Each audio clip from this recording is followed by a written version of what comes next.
welcome everyone. It's sure nice to see the room full of members. Thank you all for coming. We'll call the meeting to order and we'll all stand for the Pledge of Allegiance.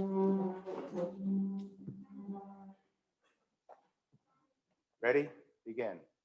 I pledge allegiance to the flag of the United States of America and to the republic for which it stands, one nation, under God, indivisible, and liberty and justice for all.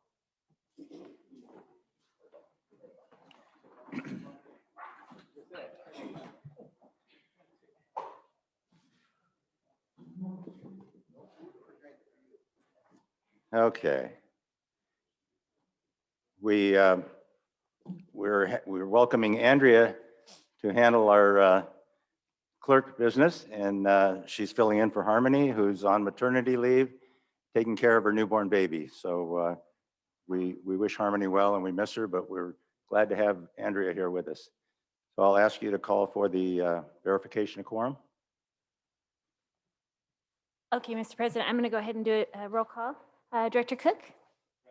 Director Griffiths? Director Bach? Vice President Berringham?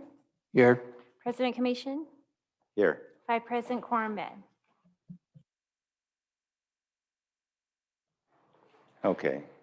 So that was Lynn that did that. Sorry. Sorry, yes, I'm helping out. I appreciate that too. All right. Look for the approval of the minutes. Anybody have any changes, corrections on the minutes? We have a motion to approve. Motion to approve? Second? Second. All right. All in favor, say aye. Aye. Aye. Opposed? Hearing none, motion carried. Okay. Do we have any public official comments today? Darcy? President, I'm on the line. Oh, there you are. Good evening. Good evening.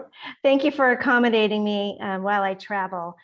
There's a couple of things that are really important I wanted to cover tonight, if you'll indulge me for just a few moments. On December 31st, the governor's moratorium on shutoffs will expire. That means if you have an outstanding balance since the beginning of COVID or any during that time, then the process to shut off your water service will begin. Elsinore Valley Municipal Water District has been very successful in receiving access to funds set aside by the legislature to offset some of those expenses for our customers.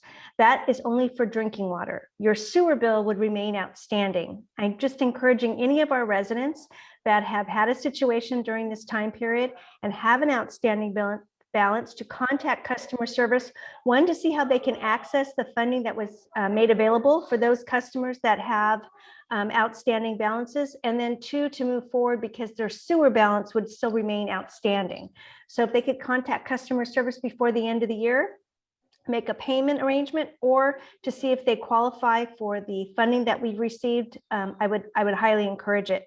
We were also able to clarify with the governor's office that funding, you will not receive a tax form. So you will not have to pay taxes on that funding.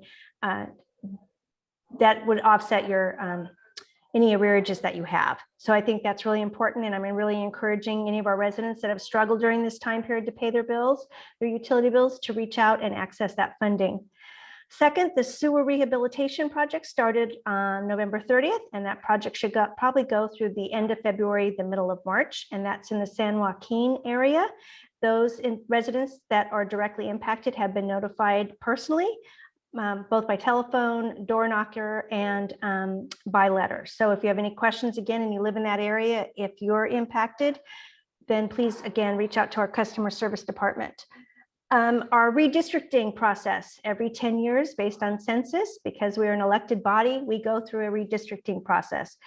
Because of the immediate need for so many entities to do that, we are still waiting for original drafts to be circulated based on criteria set out by both the state and federal legislature and the Constitution. So I can tell you that my division, Division 1, has grown the most by over 3,500 people. So there will be some changes, although I would expect that Canyon Lake boundaries would remain in Division 1 and intact. Probably the areas in Tuscany Hills, Canyon Hills, Meadowlark would be initially impacted. So I haven't seen any of a draft to let you know what that looks like yet. I can tell you that we would encourage public participation. Once we have drafts, I can let you know at our next meeting or let Eric know when those hearings might be. They will probably be a little separate from our meetings just because we're on a fixed timeline in order to accommodate election deadlines. And finally, normally on the first Wednesday every month, former Mayor Casey Castillo and I host a coffee at the country club. I believe Casey hosted one on Monday.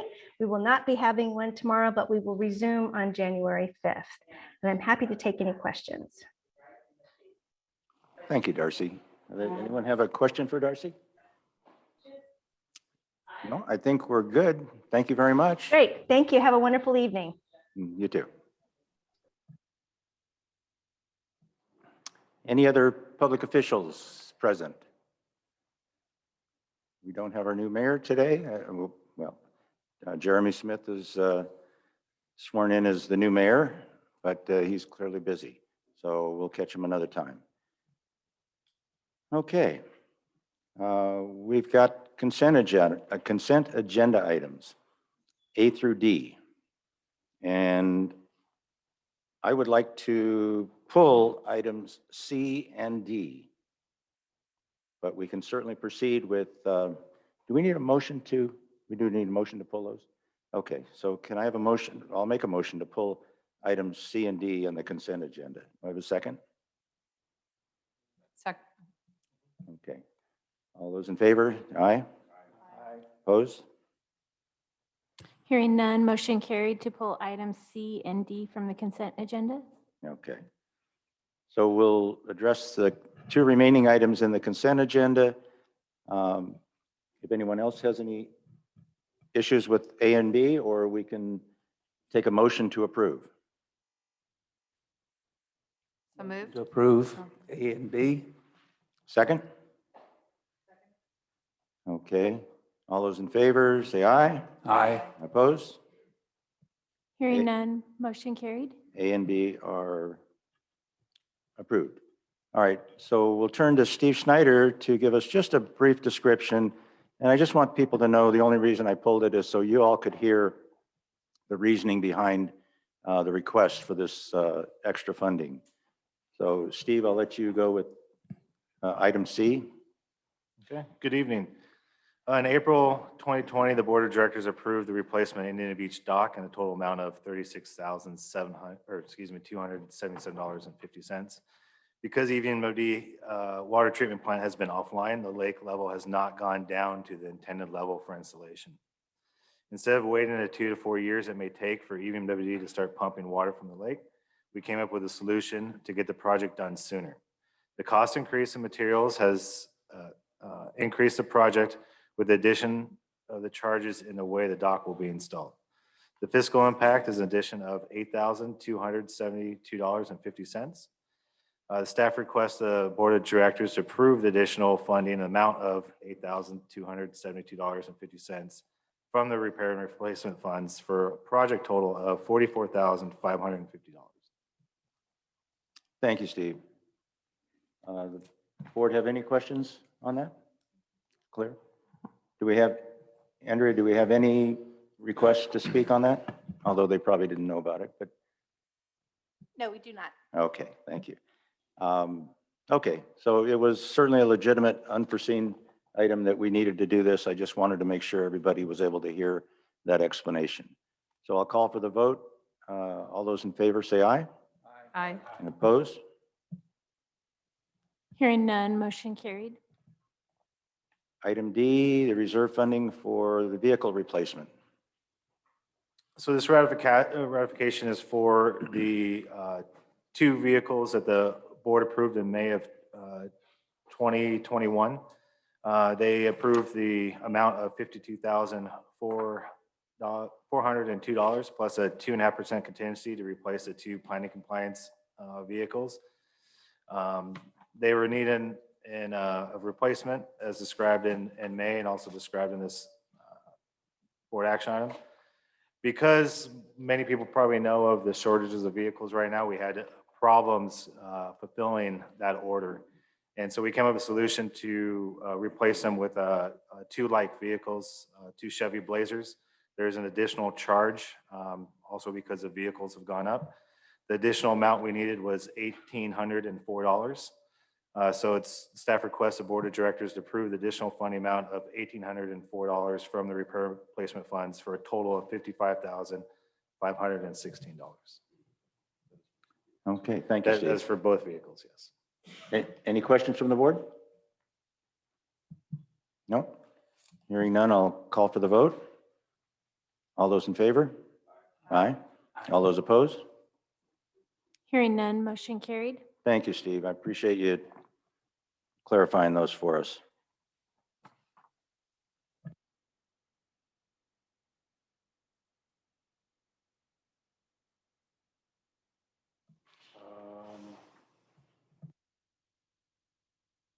Would propose that we, I don't know the formalities, I should know this, move item 7.4. It says 4, but I'm reading, that's no animals. Am I on the wrong page? It's 7.4. Oh. 7.4 to the head of the agenda. Okay. Second. Motion and second. All those in favor, say aye. Aye. Opposed?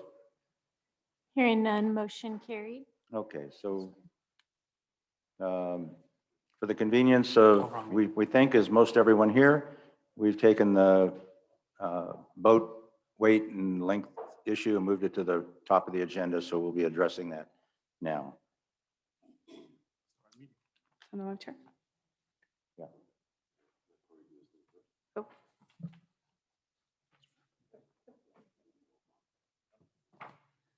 Okay, so this is a 28-day reading to revise the rule LM 7.2 that permits to, or that relates to boat length. So as the popularity of wake sports has increased, boat manufacturers have developed sophisticated ballast systems, wake plates, tabs, etc., to increase and control the size and shape of wakes. In addition, manufacturers are building boats that are progressively getting heavier, as a heavier boat will displace more water and create a larger wake. To address growing concerns about excessive wakes being generated from boats, the proposed rule change would have the following impact. Number one, it would establish a 4,500-pound maximum boat weight. And number two, it would grandfather all currently registered boats until the vessel is sold, removed, or transferred to another owner. If approved, this change would have minimal to no impact on pontoon, deck, ski, and fishing boats, as the weight of these boats are generally around a range of 2,000 to 3,500 pounds. If you scroll down to the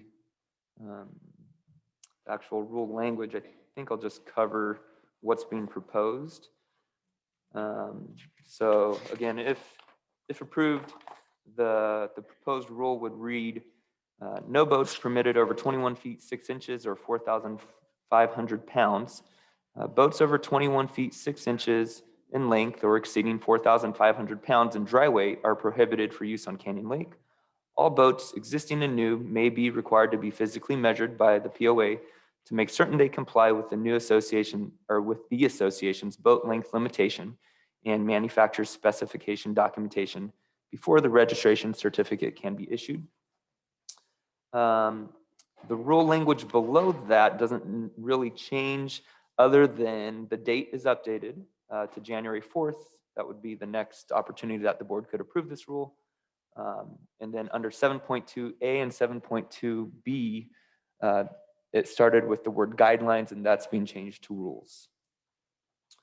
So the recommendation before the board tonight is to approve, deny, or modify this 28-day reading to revise Rule LM 7.2 as attached. Thank you, Corey. I know a lot of work went into that, and I appreciate that.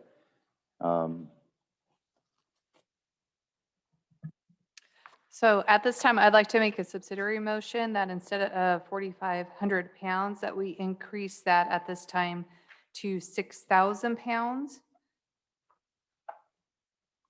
before we begin our discussion.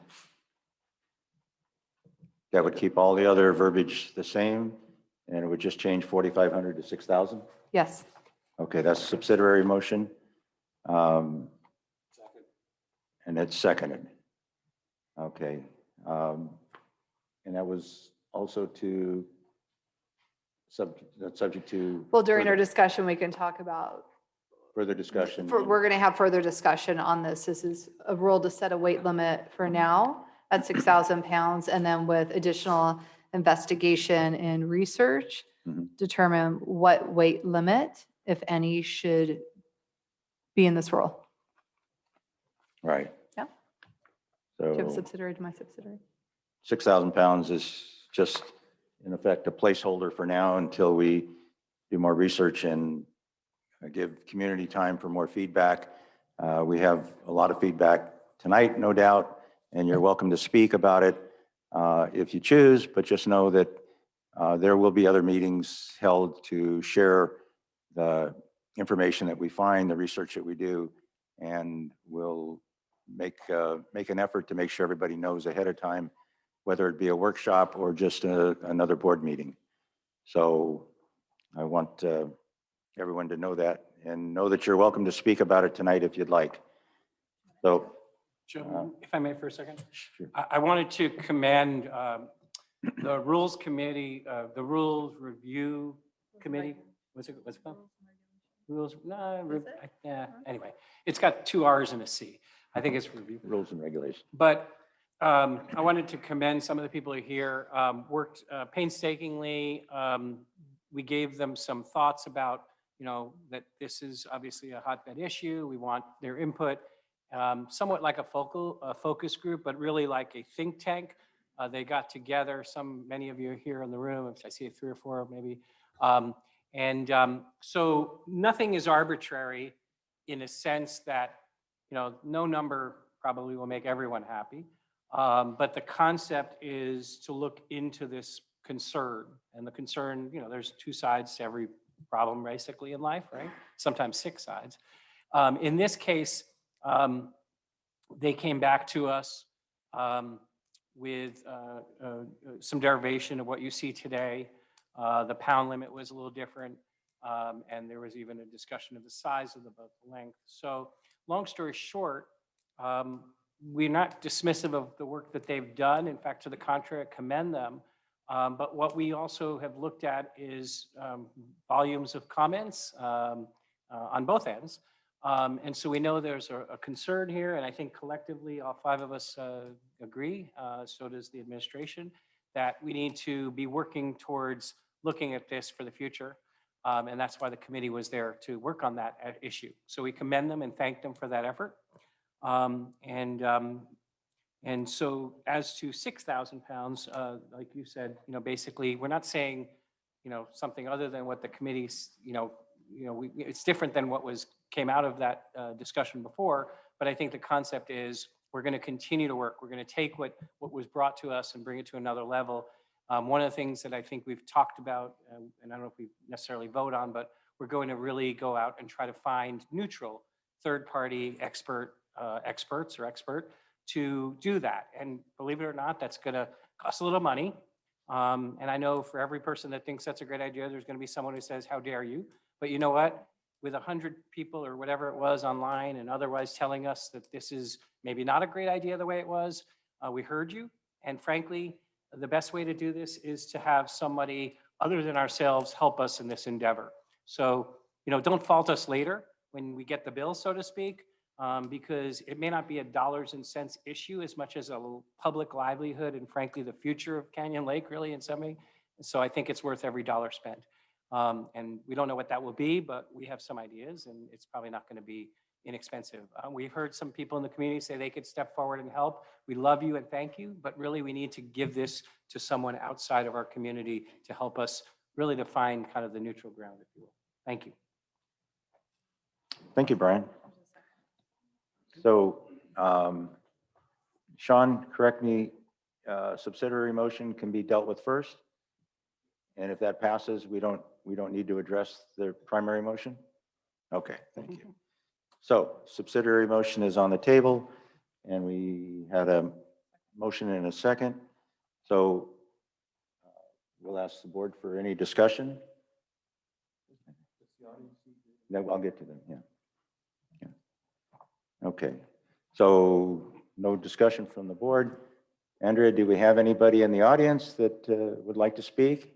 And if you choose not to speak tonight, you can just stand up and let her know, or if you choose to, you're welcome to come on down. Yes, Mr. President, we have Chris Gurrell. Would you like to come up and speak? When you come to the mic, just say your track and lot, please.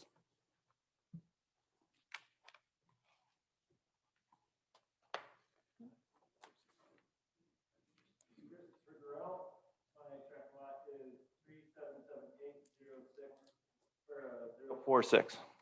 Do I have to restate that? Okay. I have a lot to say, but I'm going to try to make it really quick. My name's Christopher. I have a business here in Canyon Lake. I do dock repair. This is my main bread and butter. I've seen an evolution over the last couple of years on how wave activity and destruction of property has interacted. So I've seen all three sides of this coin, the top, the bottom, and the in-between. So a lot of my elderly customers, you know, absolutely are frustrated because their docks are breaking. But at the same time, they have 50 to 45-year-old docks that are wood construction that were never designed to have a canopy on top of it. Okay, so it has lacking the proper flotation to it.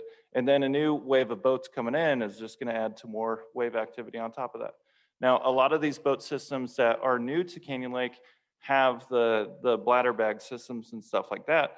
But just to my phone calls that I get, it isn't the individuals going out with the wakeboard boats that are doing it. It's powered by numbers. So the time that I get a phone call is like 4th of July, Labor Day weekend, things of those natures, I just get a flood of calls. And it isn't because the individual boats that are going out wakeboarding and stuff like that. It's just an overall number of boats that are doing it. And then a compounding factor on that, they're 45-year-old wood docks that are overweighted, and the seawalls are a double up effect directly underneath the dock. It's an avoidable situation. Now, my competition in the past has been installing boat lifts upside down on purpose for the wave activity. So there's hardware that goes on top of the floats on a boat lift. Now, they do it on the bottom to lower the center of gravity on it from keeping the boats from rocking left to right. Now, that is just an example of what they thought about back in the day. Okay, so the new generation of boat lifts have to have wave incorporation into it. Now, instead of the boat lift being upside down to try to counteract this wave, is that it tears the dock apart. It doesn't translate the weight evenly throughout the structure. And these are horrible flaws that have been implemented in the lake for the last 20 years. And they didn't really have a foresight for what boats would to become.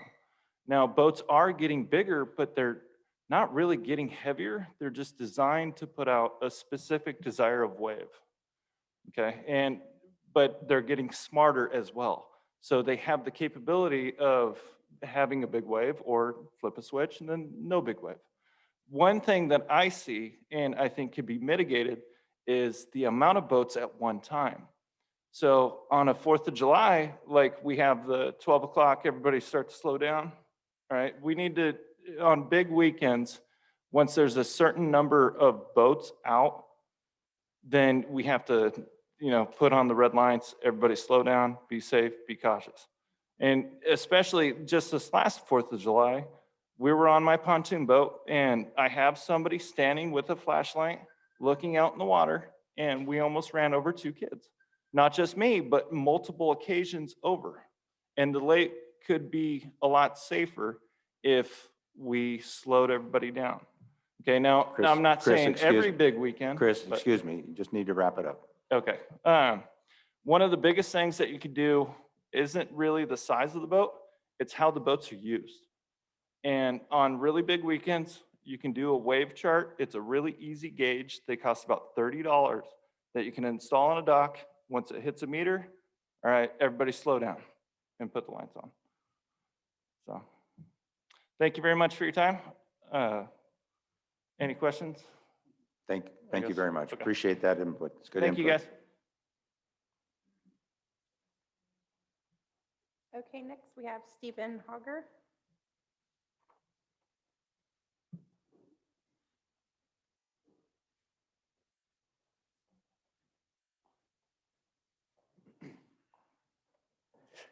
Hi, Steve Hogger, 3719227.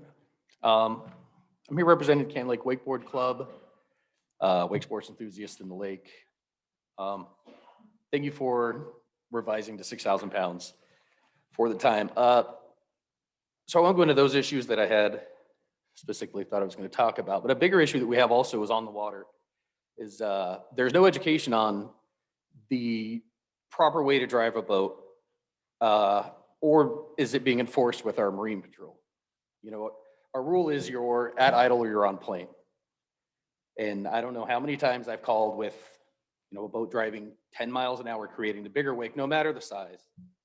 And it just creates the biggest wake you can create. That's why we have that rule. I just think better education for Marine Patrol would help.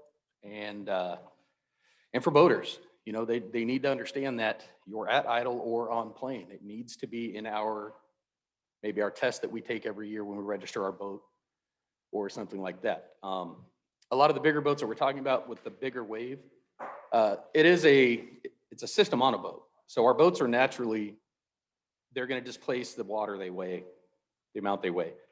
The systems, we pump water in or have a wedge. But also these bigger boats have, on my boat, it's called a plane assist or a launch assist on some of the nautiques, where they actually have a plate in the back. So when you take off, the boat doesn't drive like this forever. There's a cav plate in the back that launches the boat and brings it up to help with the exact issue we're talking about. So I think a little more education on that also would help everyone understand what's really happening. Weight's really not an issue if you're driving the boat so much as if you're not driving it properly, I guess. So that's it. I guess we'll revisit the weight another time. Thank you. I'm sorry, tell me what that plate's called again? It's called cav plate.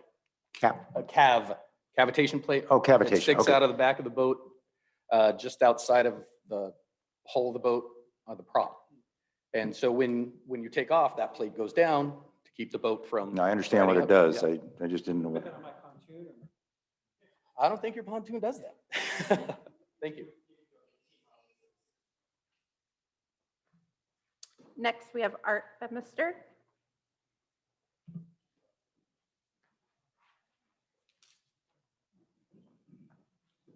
Start my time yet.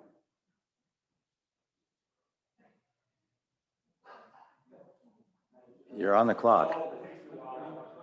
You're on the clock.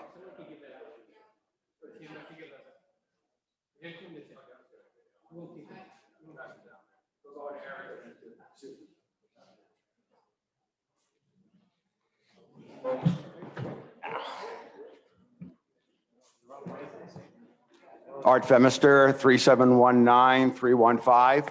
So you kind of took my thunder. I want to thank you all. You renewed my faith in the process and the people we voted in that you're going to take a chill pill on this and think about it and talk to everybody on it. So that's great. So I'll skip all the other stuff. So I'll just go right to the suggestions on the positive side, what I'm pointing out. I dropped off to there. The first thing to consider, I know we already have a rule, at least I think we do, that you're supposed to stay within 50 feet of the center line if you're wakeboarding or wake surfing or basically throwing a large wake. That's hard to see, though. It's hard to say. You're not like you got a pole sticking out while you're driving, and the Marine Patrol can't tell. So my first suggestion would be the easiest point on that: put a set of like yellow or bright orange, something other than the standard navigation color buoy, something that's different that you know, like 50 feet from the center line on the main lake, out on both sides. And it's not, doesn't have to be continuous like on the 91 freeway where you can't get in, but enough that you know, and it's published to all the boat people on that. When they get their registrations, they know, and it's educated, it's in the Florida Flyer. That's the area. When you're towing someone on a wakeboard, whatever, that's the area to stay in. If you go outside that, the Marine Patrol can see from their office and send someone out and warn you, and then next time you get fined. Hopefully that may help keep it, because I know when you come around those turns that people get blasted at certain points. I was looking at Google Maps again tonight, and when I know by heart that lake, I know the areas where I feel so sorry because it's so narrow, those people get slammed. It may not help them, but if you're forcing them to stay in the middle in that area, that would do that. That doesn't work. What I just passed out to you, I grew up on the East Coast and in New York and boating and fishing capital of the world and stuff. Those dock designs, for those you can't see out there, are basically four. So I'm not thinking I'm flipping anybody off. They're basically 4 posts like this, where, yeah, like this. You got 1, 2, 3, 4. And then in the middle is across the top are steel beams with the crane that comes down, or basically the boat comes down there, the boat lift, that comes out. You drive the boat down to it. On top of that, you remote control, push the button, it lifts it up. The dock platform at the top. So basically this platform here is where you come up to. So you walk out on this. This is fixed from your backyard. You walk onto your boat, you have the remote control, and it lowers it down. And the reason they have those on the East Coast is because tropical storms and hurricanes and high tides, exactly what the problem we're having on the main lake. That's what those are designed for. The docks out of the water, the boats out of the water, the lifts out of the water. The water can't touch it. So that basically eliminates the problem. Of course, the people that live on there are going to say, what about cost? That's understandable. That, I would look to maybe the POA to help some way, do something, I don't know, where maybe we'll pay to put the piles in. We'll hire a pile driving company, and you pay for the piles, we'll pay for the labor. We're going to do it on these certain days. We'll drive them in. The rest is up to you. Or once you do it, submit a copy of the bill, and we'll provide like a 25% relief for 5 years on your POA form. Am I out of time already? Really? Did you count the time I walked up there? Finish your thought. Okay, No, I anyhow. didn't. So No, I that's, didn't. we'll have more discussion. So, but I just want to get those pictures to you because that's exactly what those issues fix on that. So, all right. Merry Christmas to everybody. Thank you. I have a question. For Art. Thank you. Appreciate it. Oh, I'm sorry. Excuse me. So Art, if I'm not mistaken, these type of docks work like in the ocean, but where we drop 6-8 feet in length here, how do you get on your boat? Yeah. So what you have, so this is your backyard. The platform comes out here, and then the piles are here. And the boat comes down on the crane. So across the So top- you load your boat up with 10 people and then you go down on the crane together? Yes. Okay. Yeah, or you can have a ladder there as well, but I've done that on friends' boats. And the picture, if you Google that online, you'll see 40-foot sport fishing boats lifted out of the water. So it can handle any of our MVs. I know I'm out of time. Well, Okay. that's fine. Structurally, though, you're supporting the entire dock from the ground, wooden columns and concrete posts. So it's quite an endeavor to just the structural part of it. But it is a solution. Thank you. I'm going to start a pile driving business here. See my new business. Andrea, anybody else? Next, we have Debbie Perry.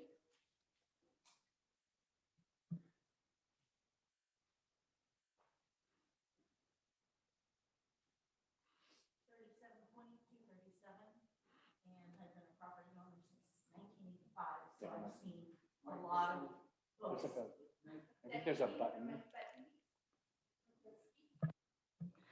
3720-237, and I've been a property owner since 1985, and I've seen a lot of boats come and go into the lake.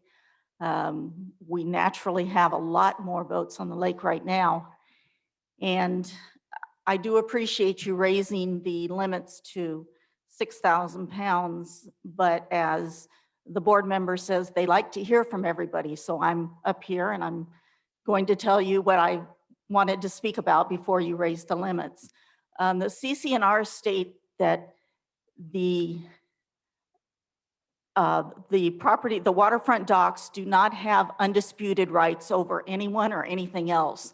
So if you're choosing dock owners over people who own boats, you've got to look into it a little more. My question is, can the POA or the head of the Marine Patrol or whoever is in charge of it, can they guarantee that the buoys are placed right now where they were surveyed to be originally to prevent the erosion on the docks? Have they moved over the years closer to the shoreline? Because that's, that would be a big change right there. And who was the professional who decided the 4,500 pounds is the golden weight? Again, I appreciate you changing it to 6,000 pounds, but was it an accredited marine surveyor, or was there a case study, and were there engineers who put their feedback into this? And was there any review about reinforcing docks if there is a problem? And is there a report that the POA, when I say POA, the property owners can review to see why you came to this decision for 4,500 pounds? Is there something in writing? Who did it? Who was the person that said 4,500 pounds is the limit? What professional said that? And how many boats already registered with Canyon Lake would be denied under this new rule? What is the majority? I sent out an email today asking if maybe they could get some information together to tell us, is Canyon Lake 70% wakeboard boats? Are they 40% wakeboard boats?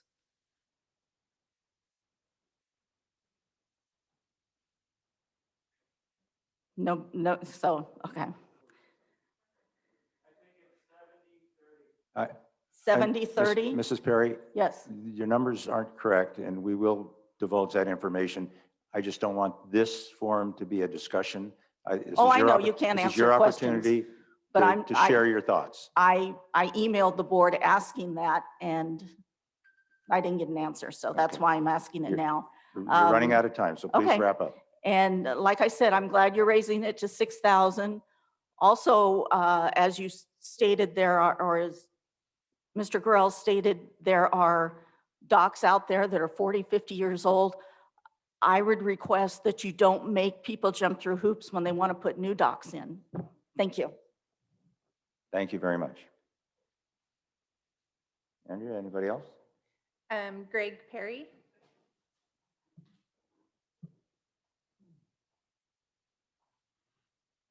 Same thing, I gotta hit speak.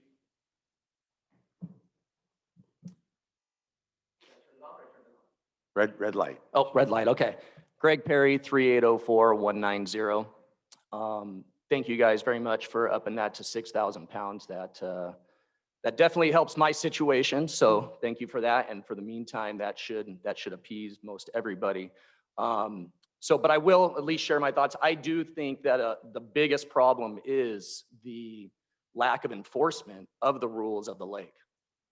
I see the times that I'm out there on the main lake, I do see wakeboarders closer to the shore than they should be. Whether they're at speed or not, that's great and all, but they're still not within that proper distance from the center line. So I don't know if we can add that into boater safety course that we get when we do register our boats, and also educate the Marine Patrol. And then the wake enhancing devices. It's pretty easy to see when a boat is underweight. You can totally tell. And if you're a Marine Patrol, you're out on the lake enough, you should see enough boat wakes that you can tell if this boat is under an extreme weight over the limit like they should not be. And it's easy to pull up next to the boat and look and see if there's weight in it.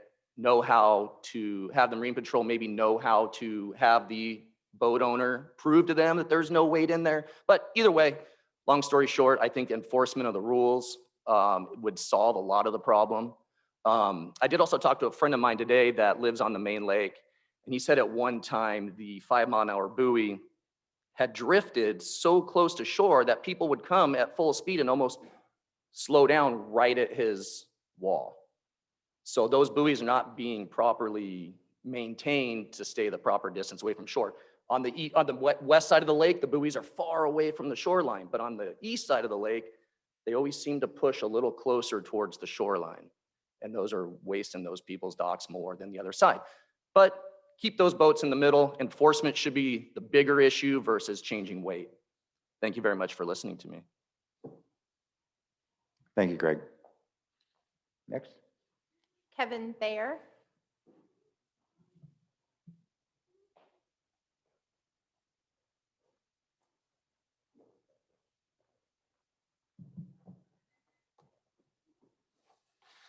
Kevin Thayer, 3868-507. First, I want to tell you guys, just that you did something's good. This is overdue. People don't think there's a problem. There is a problem. And what if we have 10,000-pound boats? We look at it and there's like, no way that'll happen, but you never know. Basically, at 6,000 pounds, you've not limited anything. There's no boat that's 21.6, it's over 6,000 pounds, but it's somewhere to start. So I commend you for that. The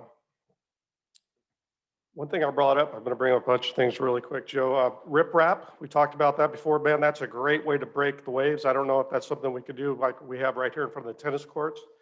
Some lakes across the nation, the Corps of Engineers that operate them, that's the one thing that will let you do.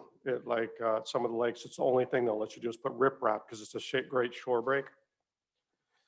Several people have mentioned about boats being near the center line of the lake while they're towing a skier. Well, I'm on this lake about 140 days a year behind a boat, and I absolutely do my best to go near the lake to appease the dock owners and everybody. But also, it makes absolute sense because if you go back and forth down the middle of the lake, you don't hit your own rollers. I see it all the time. There's no enforcement of skiers going around the perimeter. So if they did enforce that, it would help. But in the scheme of things, it does not matter because you can go around the perimeter not pulling a skier, making the same wake. So that's kind of foolish. Somebody brought up another set of buoys. That's the last thing we need in the middle of the lake is more buoys. I've shared video with you guys. I'll keep sharing video. I've got cameras on my boat. More often than I'd like to, I have to use my boat, place it between my fallen rider and an oncoming boat to protect my rider from being run over point blank. It's getting crazy out there. Somebody brought up pilings. That would be a great idea, especially for some of the houses. If you look at the house on San Joaquin, his dock's 35 feet. That's a friend of mine from the main lake. Again, though, he bought that house knowing it, and then look at the setback on some of these houses. His property line, if you look at the water district, it goes around the house. So the encroachment there is huge. When you go around the lake, the encroachment is huge. So, I mean, that's kind of what they built. Somebody brought up pilings. I don't know if that's something that you can do or not, but man, that would be huge, especially in his case. Is the water district okay with you driving pilings? Then obviously it's time and materials. Driving anything into Canyon Lake, if you do any digging here, you know it's not easy.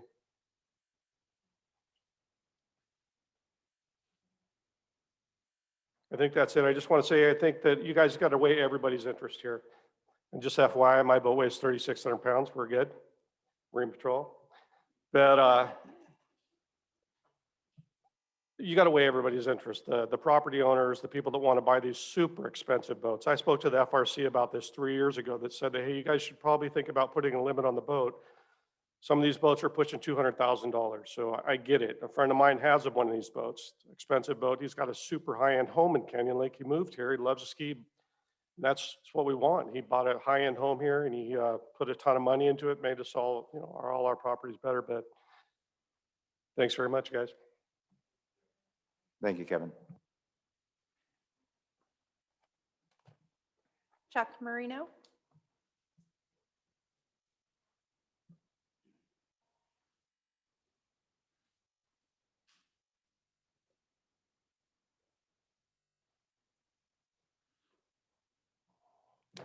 Chuck Marino, 3846-330. I'm here to represent the boating community, and I also represent the Bassmasters, Canyon Lake Bassmasters, and we support the boating community as a whole. We do not support the obnoxious wakes. I sit at the lodge having dinner sometimes, and my OCD goes crazy watching all the boats go by, and every single one of them looks like they're carrying thousands and thousands of pounds of weight, water, whatever you want to call it. Even the bayliners, and nobody's pulling anybody. They're just driving a giant wake through the lake. Maybe you guys need to go out and take a look every once in a while. Just wanted to make that clear.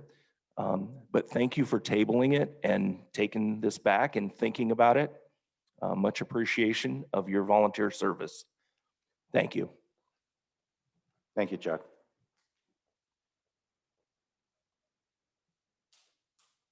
It says Dan, and I'm not sure how you say the last name. Saquez, maybe? Let me just reiterate that we're happy to hear your concerns and your thoughts, and we don't want to discourage it, but there's going to be plenty of time for this to happen in the future when we know more about the direction we're going. So please keep that in mind. And if you don't mind, I'm going to cut the time a little bit shorter so we can get through the evening We have 2 appeals late tonight, so I'm highly offended. I appreciate it. Dan Jakes, 3831165.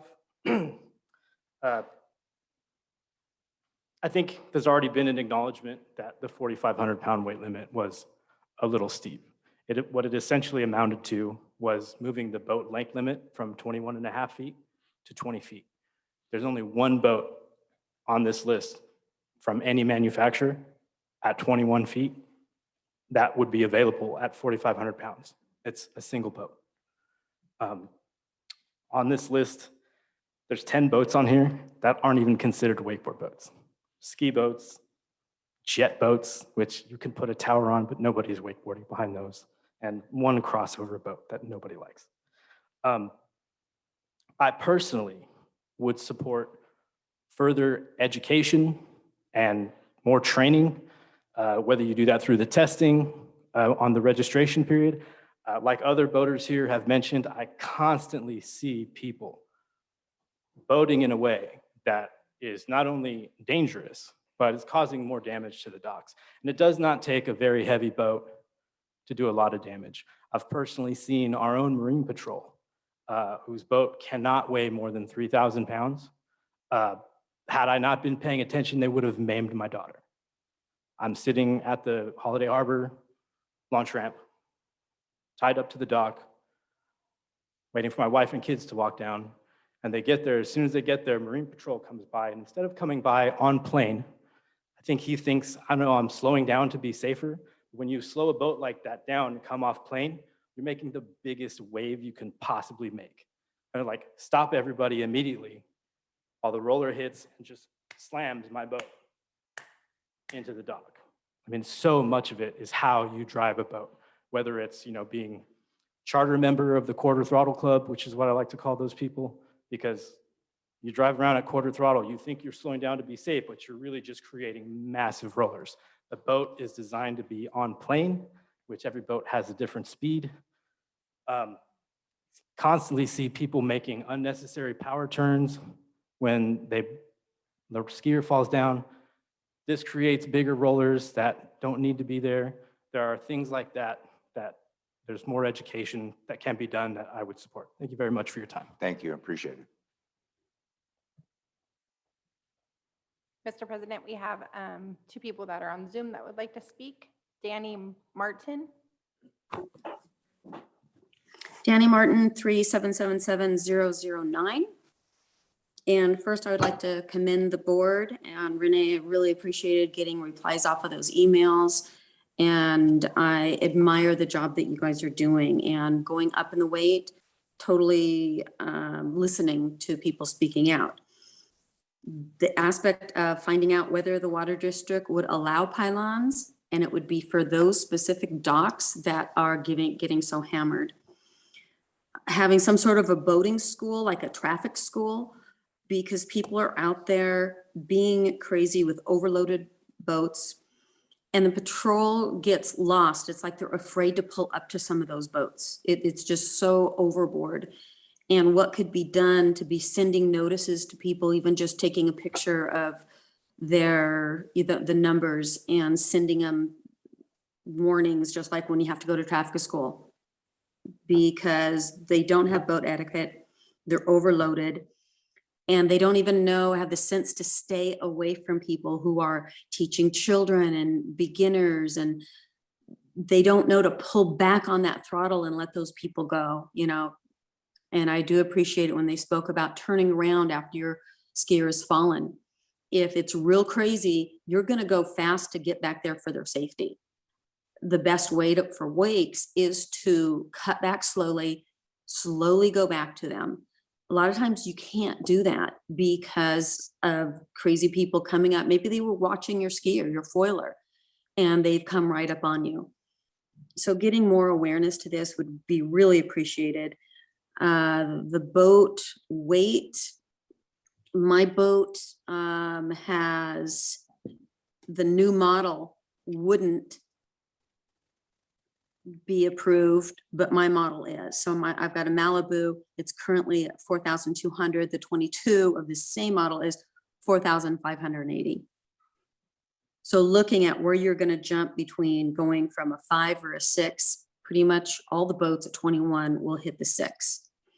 But that's not addressing the fact that people are overloading their boats. And I'm not just talking about with systems, I'm talking about with people and taking those crazy joy runs and not caring. People usually pulling somebody are so much more aware of safety and what's going on. I did want to say I saw something awesome that Patrol did.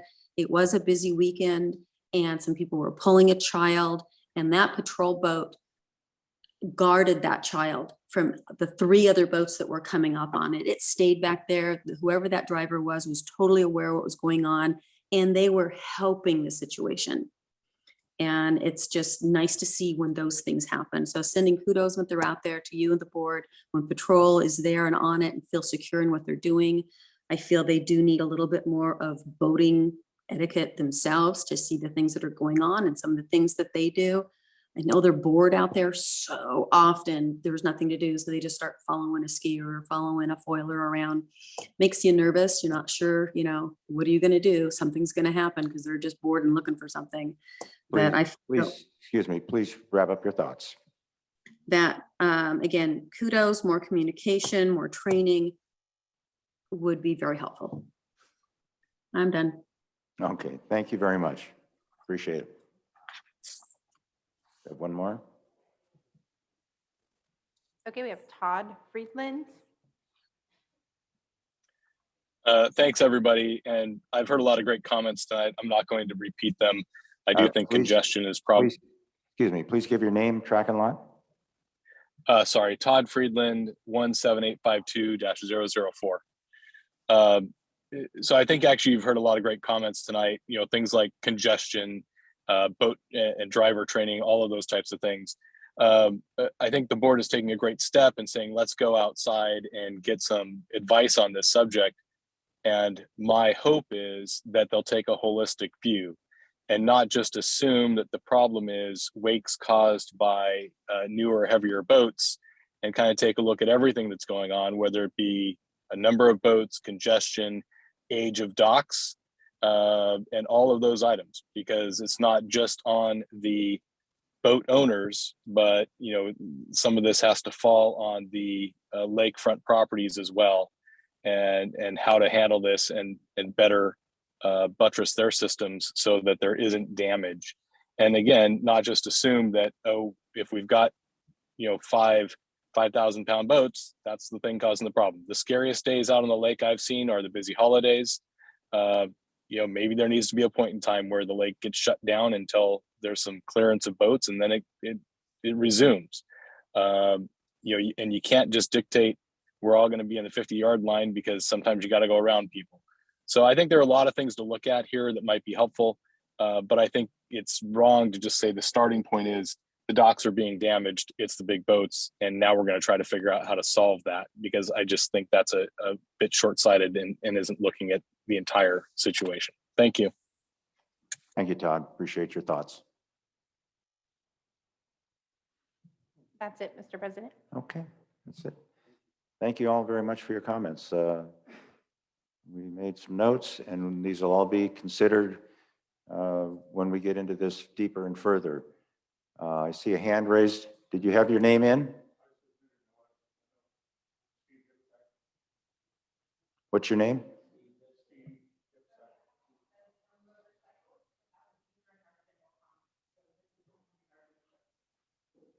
Yeah, that'll be during open discussion time.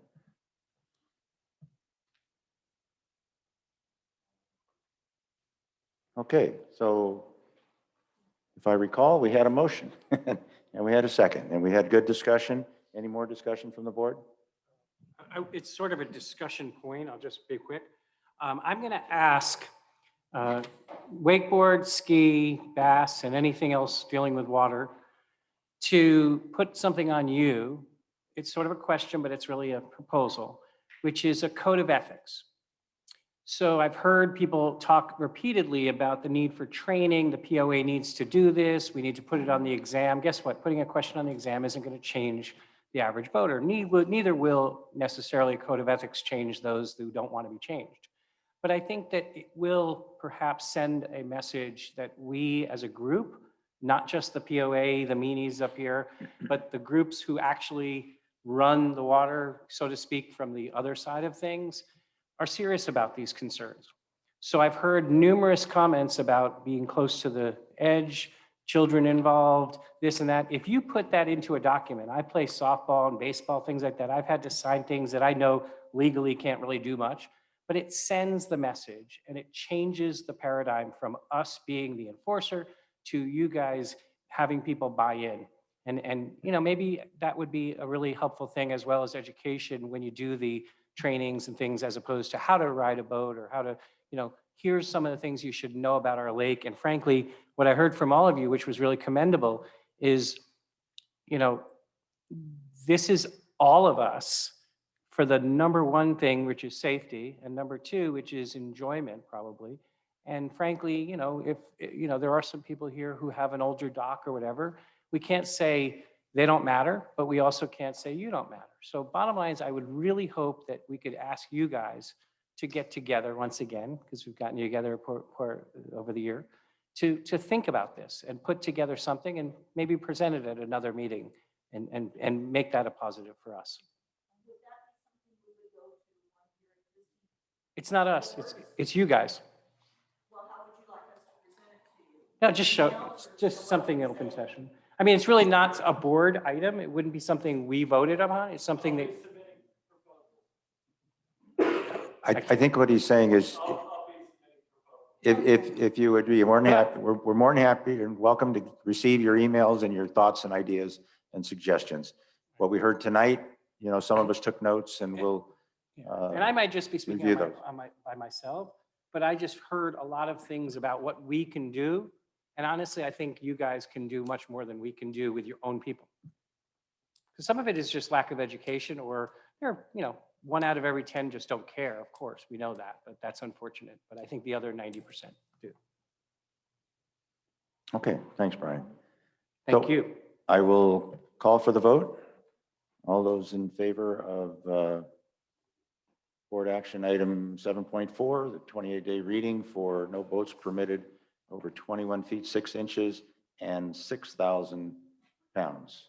And this is knowing that we're going to do further research, and this is just a placeholder for now. Correct. Yes. All those in favor say aye. Aye. Opposed? Hearing none, subsidiary motion approved. 7.4 is passed. And I encourage you folks to stay and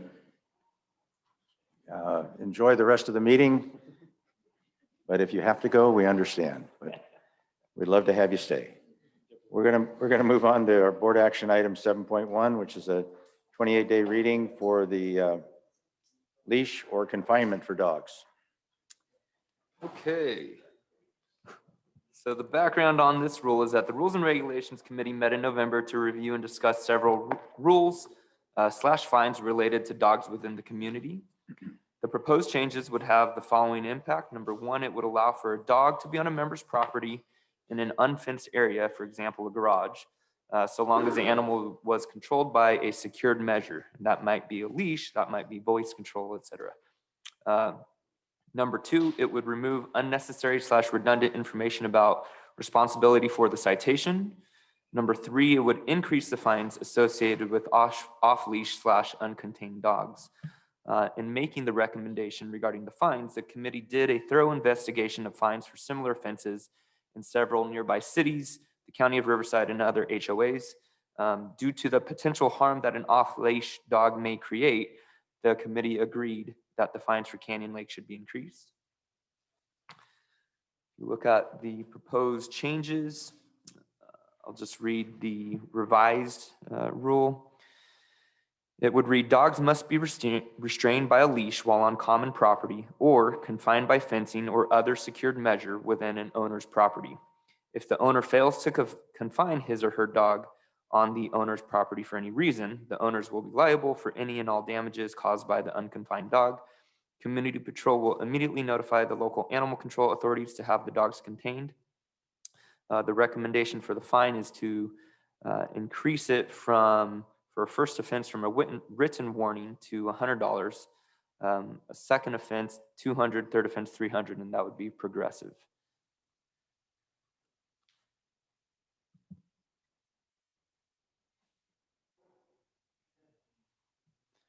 Thank you, Corey. Do we have a motion to approve action item 7.1? I'll move. Motion moved, second. Hello. Second. Thank you. All right, do we have any discussion from the board? I have a question. So in your description, when you refer to as controlled by a secured measure, and then you put voice control, although that's not identified in the proposed revision, is that just by how the dog behaves? Or how will someone know that they can have their dog? Because I know 2 dogs that would fit that. They're perfect. They are clearly not my dogs, but they will not step off that curb ever. So how would those dog owners reading this rule know that that's okay, that their dog is out there?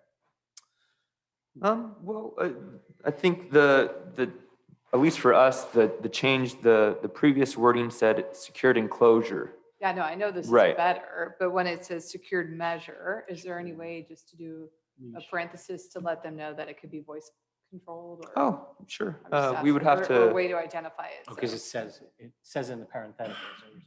Yeah, so on the actual rule, so you're someone- wanting to see that on the actual rule. written into the rule? I would Okay. love to see that written. in the Okay. rule. You mean the parentheticals? Yes. For example. Clearly, it doesn't apply to me, but for these other ones, yes. Okay. So you want to modify that to reference voice control? Yeah, I think you guys can make a motion to just modify this, and then I'll update it for next time. Okay. Including, Yeah, so I'd like to make a motion that we include leash, the parentheticals, that you put the examples of leash, voice control, et cetera. Someone could have a shock collar on their dog or. Okay, so you understand what we're trying to accomplish, and you'll incorporate that into the rule. Yes, next time I present it, it will have that language. Okay. Do we have a second, Mr. President? I'm sorry? Do we have a second? Uh, Director Griffiths? I don't know. made Was there a motion to second? Modify the motion? Do you want a second of my modification? sure, I think- I'll second it. I thought we had one, but I guess we have to think about the word et cetera. okay. So that was Well, on yeah, the I know. modification of what she had. I had a question. Some people do the invisible fences. I had a question on these fines of $100 right away. It seems a bit excessive to me for a first offense, where if you just give them a warning and then nail them the second time with the $200. I don't have a problem with that, but a lot of times, I don't know if anybody else agrees with me or not, but $100, and it was a warning before. So I don't necessarily agree or disagree. I can tell you that the Rules Committee, once again, Rules and Regulations Committee, thank you, was asked to look at these issues, the animal issues, and in particular this and then the next measure, but the fines concept. And so not to say it's set in stone, or for that matter, I don't know what the best, alternatives are, but I think it was determined that currently the written warning wasn't effective. So I think that's where it comes from. I will, without disclosing too much further, tell you that the concept of fines in general are being reviewed by Rules Committee this year, both upward, downward, sideward, determining what other entities do. And so they've looked at things such as what other entities do and what works and doesn't work. So this is one of the aspects that came out of that. And I'll add to that, Jim. One of the things that they looked at, Margie had actually put this table together, was the city of Los Angeles and Orange County, their fine starts at 100. The rest of the places that they looked at, they all started at a higher amount. So the committee felt at that time to go with what the standard is on the lower end, I guess.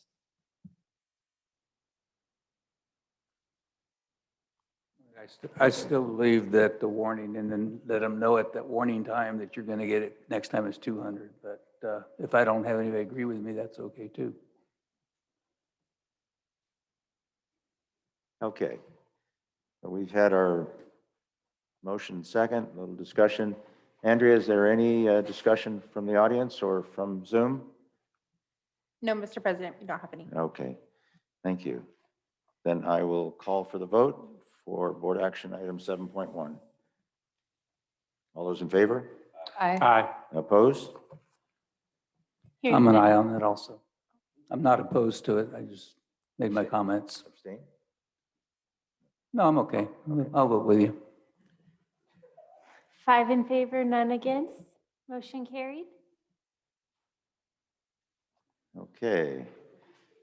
Item 7.2, 28-day reading for no aggressive dogs. Corey? Okay, yes, again, this is another 28-day reading. The current rule for an aggressive dog is not well defined. The proposed rule change would provide a clear definition of an aggressive dog and would assess an appropriate fine/penalty to protect the membership should a dog become aggressive. After researching definitions of nearby counties, Animal Friends of the Valley, and the California Civil Code, which is the Davis-Sterling Act, the Rules Committee has made the following recommendation. So if you scroll down, again, just reading what's being proposed, it would read, aggressive dogs are not allowed. An aggressive dog is defined as any dog that when unprovoked inflicts bites or attacks a human being or domestic animal, or in a vicious or terrorizing manner approaches any person in apparent attitude of attack in the CLPOA common areas, or any dog with a known propensity, tendency, or disposition to attack unprovoked, to cause injury, or to otherwise endanger the safety of human beings or domestic animals. The proposed fine would increase from $200 to $300. And if, I don't think convicted is the right word, but if the dog was determined to be aggressive, they're also recommending banishment from CLPOA common areas. So is that, am I correct in reading the fine is $300 and banned from the CLPOA, or second offense banned? And banned? Yeah. Okay. Which I agree with. Okay. We have a motion to approve action item 7.2. So moved. Second? Second. All right. Any discussion from the board? I have a question. Yes. Okay, so the language where it says about the animal domestic, you have the attack, or in a vicious or terrorizing manner approaches any person in apparent attitude of attack. Who determines what an apparent attitude of attack is versus a dog that is growling or just brushing? And is this common areas that includes walking on the streets? Or are we talking just common areas like the parks? Because I think that just needs better definition. And now I'm thinking for this, I'm thinking of my beast who will go towards someone, and for them, they could think it's aggressive. They are searching for a treat because they know everyone on our streets give treats, but that can be intimidating. Or if they're not feeling comfortable about someone, and granted, will be at least, on the other side of the road, they might be barking and at them, and someone could say, well, that's an apparent attitude of attack and she needs to be fined. So I'm just trying, I think that could give cause for concern, that language. Was this language taken like from another county agency or somewhere? Yeah, so this language was taken directly from Davis-Sterling. To answer your question, CLPOA common areas would include the streets. And then in terms of enforcement of the rule, it would be more challenging. So we wouldn't be able to go off of he said, she said. This would be a situation where we'd want either video evidence to accompany it, or community patrol to actually witness an attack or an aggressive dog. And then, does that answer your question? I think, yeah, it does on an attack. Attack is easy because, I mean, and that's unfortunate when that happens, but when it's an apparent attitude, how do you judge a dog's attitude and what may be perceived as vicious to one person, the owner may know is not vicious, and we could be 20 feet apart and you could say that it appears vicious and I know it's not. So I'm just saying that can, granted that he said, she said, but even on video, I think it's going to be tough to enforce versus an actual attack. There's a lot of ambiguity in there. Can I offer or surmise that we'll train our enforcement officers in these kinds of things? You know, the only problem with waiting for an actual attack is it's too late. I think that's the concept. So I would assume someone will get, at some point, enforcement against them, and they'll come, either they'll accept it, more likely they'll appeal it, and then I guess that will be the issue. But at least we're trying to get, I mean, this isn't language we just pulled out of thin air. In fact, the committee, I commend them, did some research and worked with Corey and others to get this kind of language. So I'm not saying you're wrong. I don't disagree with, you know, your concern, as much as like you have to begin somewhere before the concept of actual attack. So what would that be? So I guess we're in the stage now where we can consider that further, you know, going forward, maybe come up with some other alternatives.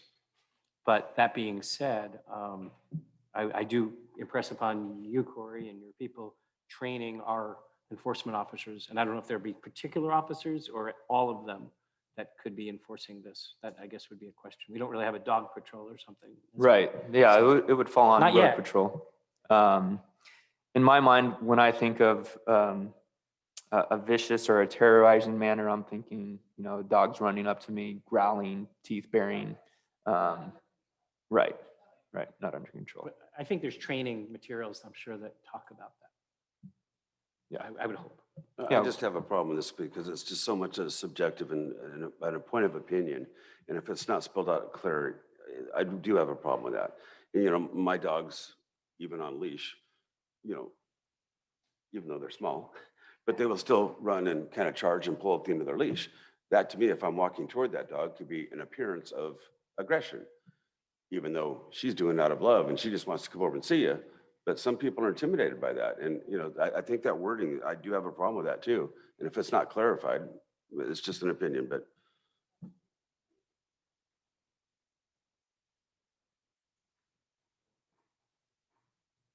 Well, do we have a resolution to that idea, or do we want to promote this the way it's written? Well, I would introduce a subsidiary motion where we put a period after the word domestic animal, and then strike where it says, or in a vicious or terrorizing manner, approaches any person in apparent attitude of attack in the common areas for now. And that I wouldn't be against if there's just a better way to do it. Because I understand, like, if a dog's off leash, running, barking, even if it doesn't attack me, it could be circling me and it's still going to scare the life out of me for that. But we just need to figure out how to make that a little bit clearer. I'd be happy just getting rid of apparent attitude of where, you know, approaches a person in an attack of a CLPOA. Well, there you go. So in a vicious or terrorizing manner, approaches any person. We can correct it tonight, or we can let it go as a 28-day reading and correct it in between now and then have another amended reading next month. Correct. If we make any changes outside of tonight, it would have to be another 28-day reading. Correct. Right. So what was your suggestion? But I want to make sure that we're giving it the right amount of thought. Or in a vicious terrorism manner approaches any person. Yeah, I would be good with what Tim suggested, so it would read, or in a vicious or terrorizing manner approaches any person in the CLPOA common area. Because then that addresses what you were saying, the heart of this is a dog off leash, or even with an extended leash, just rushing someone and even circling. Because that could still take someone down. But we're not putting in this subjective words. So I like what Tim said, that would be 10. Subsidiary. Corey, are you clear with? So I will second Tim's first on that. Okay. I think we have to clarify what the motion is to amend. Okay, so we have an amended motion made and seconded. And I'll ask for any more discussion. So the amended motion would strike the, which words exactly? That's my question. In apparent attitude of attack. Thank you. Can we have a reading of that rule the way it's going to be presented? Sure. Aggressive dogs are not allowed. An aggressive dog is defined as any dog that, when unprovoked, inflicts bites or attacks a human being or domestic animal, or in a vicious or terrorizing manner approaches any person in the CLPOA common areas, or any dog with a known propensity, tendency, or disposition to attack unprovoked, to cause injury, or to otherwise endanger the safety of human beings or domestic animals. Okay. All right, so we have the motion second of the amended motion. All those in favor say aye. Aye. Opposed? All right, thank you.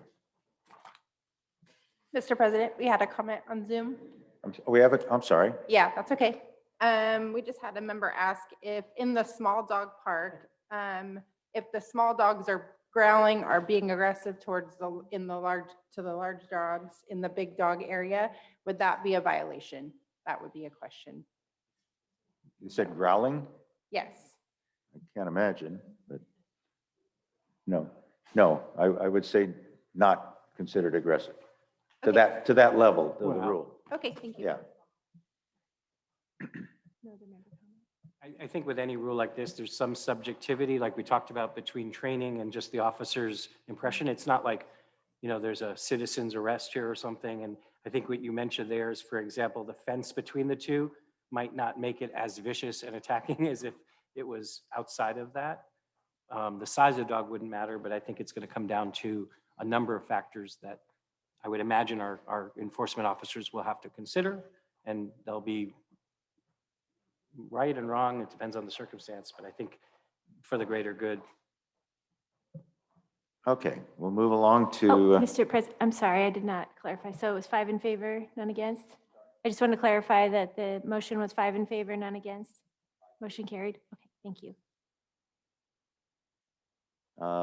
Action item 7.3, another 28-day reading about dogs allowed in designated areas only. Corey? Okay, yep.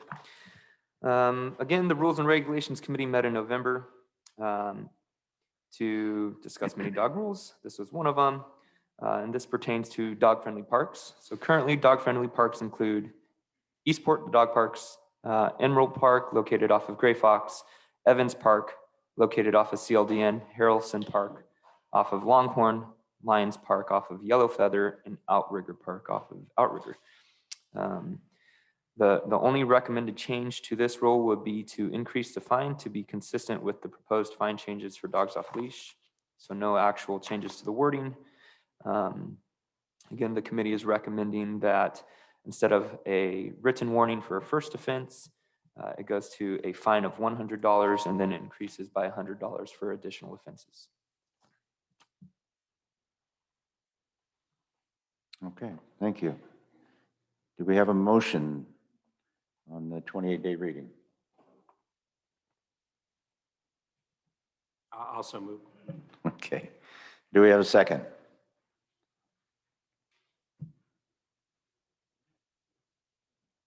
No second.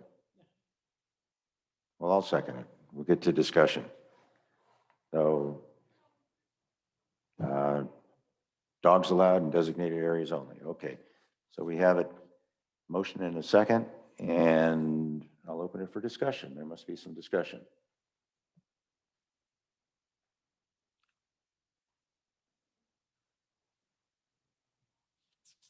Okay, this is just a change in the fine. Is that correct, Corey? Just a change in the fine? Yes. Yeah, I think, So my point would be, I think it's important, especially on this where people are still trying to figure it out, or there's areas where there may not be 100% certain. A written warning is good for the first offense. And I would be fine if they moved the second offense straight up to $100 and went progressive from there.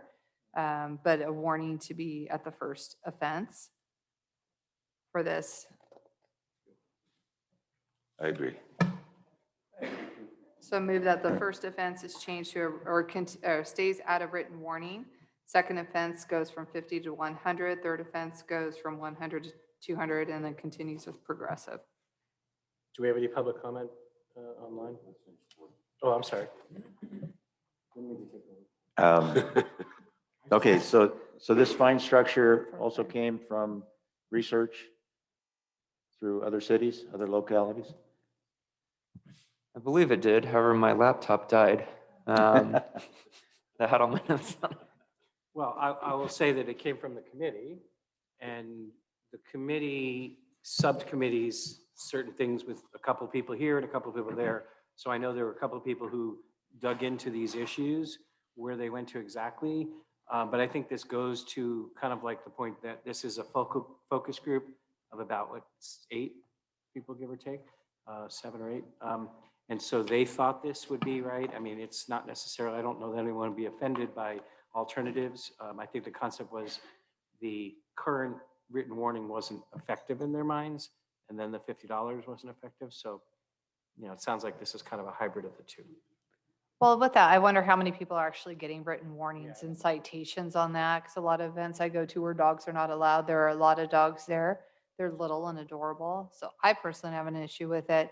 But for those people who are there with their dogs who have not gotten in trouble, it would be a surprise if all of a sudden now we're going to enforce a $100 citation on them versus, hey, now we're going to really step up and enforce this rule. So this is your formal written warning. Next time it will be $100. So they're on notice, because if they've been taking their dogs to these events or whatever it happens to be, that would be probably a shock. Well, my experience with the appeals committee, and I know you sit on appeals now, is that I saw a number of dog citations, and even on the second warning, where they were not warnings, second violation, when they received a ticket, oftentimes appeals had denied it for one reason or another.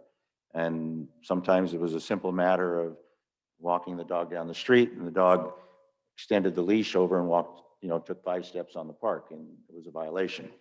Something as minor as that was waived. But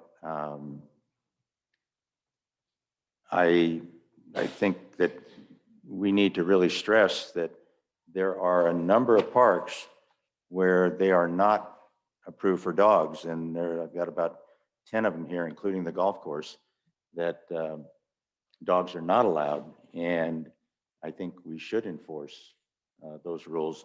If it's not $100, I think there should be a fine, and maybe we can compromise with the first offense at 50, and then 100, and then 200 if you want to go with that. But I think there should be some penalty for the first offense.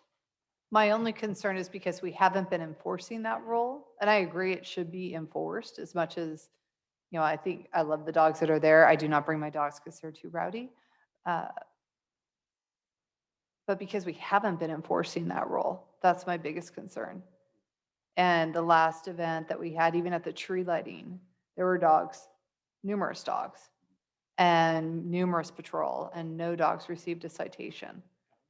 So to the best of my knowledge, I think we would have heard about that somewhere, but I didn't see that. That's why I was more apt to the initial written, and then I'm good with written straight to 100. Going from a written warning to your second time, going right up to 100, because I think that has more of a sting certainly than a $50 fine. If you're concerned about the warning, and in an effort not to have to address this rule in 6 months or another year, would you entertain the thought of having a grace period of 60 days? Grace period of warnings and then enforce the rule at 50 and 100 and 200? Absolutely. Send also on the Facebook, Candy Lake Facebook page, it always lets people know what changes have been made. So this would be one that's identified. And then we can start sharing that information out on Facebook, our Facebook groups, and just get that out there. So people will know effective, whatever, let's say February 1, this rule is going to be enforced. So I'd be absolutely fine with that. Well, this is just a 28-day reading, so we could amend the rule to say 60 days after the rule is approved, that we could have a grace period. Yeah, I don't think we actually need to amend the rule, but if that's the direction, that's what we'll go with. Correct, yeah. But the point is that they're still going to be stopped, they're still going to be talked to, and they're still going to be told that this is a warning, only good till the end of February or whatever the date is. Okay. Yes. Okay. We still need a motion to amend, to basically. We will, but we gotta identify. Now, do you want to go with the $50 first fine, or do you want to go with a $100 first fine? I'm not opposed to the $100, but I will compromise at 50 if that's what the board wants to do.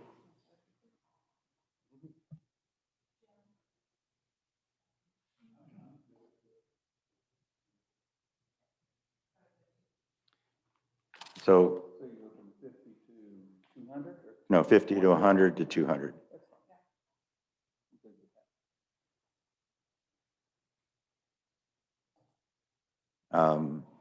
Okay, so we have an amended rule that refers to no dogs allowed in designated areas, with the fines adjusted to 50, 100, and 200, with a grace period of 60 days after approval. Okay. That's a revised motion. Do we have a second on that? I'll second. And more discussion, any community members? Mr. President, we have someone on Zoom who's actually asking if you guys can include that only the dog park is the only place that dogs are allowed off the leash. So maybe include that in your rule is what they're asking. I don't know if that was included, but that was just their suggestion. We already have an existing rule that dogs have to be on leash Yeah. within the common areas, so Right. I think we're covered. Yeah, there's a rule already, so it's just understood. Yeah. Okay, so we'll call for the vote. All in favor, say aye. Aye. Aye. Opposed? Hearing none, subsidiary motion carried. Okay. 7.5, we'll remove the rule restricting vehicle parking on street sweeping days. Should be an easy one. Yeah, so this was presented last month, so now it's up for approval. The background on this rule is in 2012, the association implemented a street sweeping rule which prohibited street parking on certain days. Over the next couple of years, the association received feedback from the members that there was not enough signage, there was not adequate areas to park their vehicle, etc. In 2014, the board of directors eliminated the fine associated with the rule, which effectively eliminated enforcement. So really, this is just a cleanup of the rules. It is recommended that the board of directors approve to remove this rule from the rules. Okay. We have a motion to approve removing the rule. Motion to approve it. Yes. And second it. Approved and second. Any discussion? Any discussion in the audience or at home, Andrea? No, sir. Okay. Microphone's off. Yeah. Okay.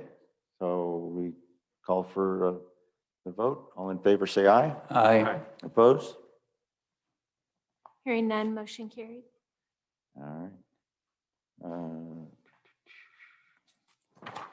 All right. Item 7.6, no animals inside the restaurant.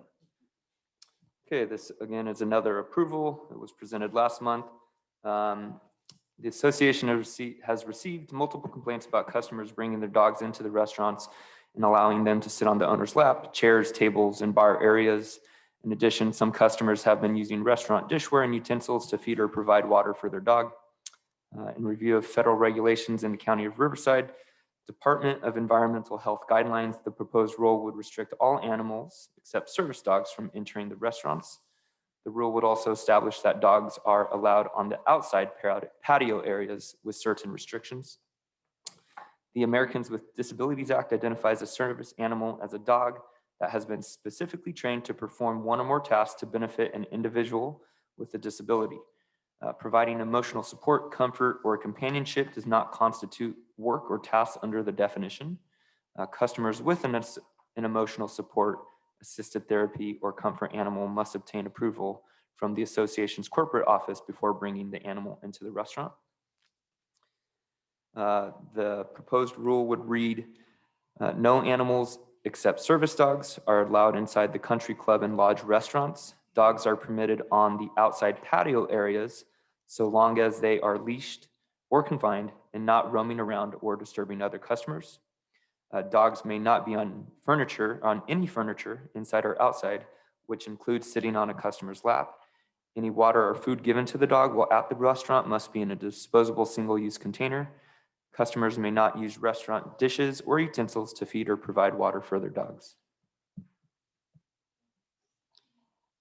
Okay. Do we have a motion to approve GR 2.14?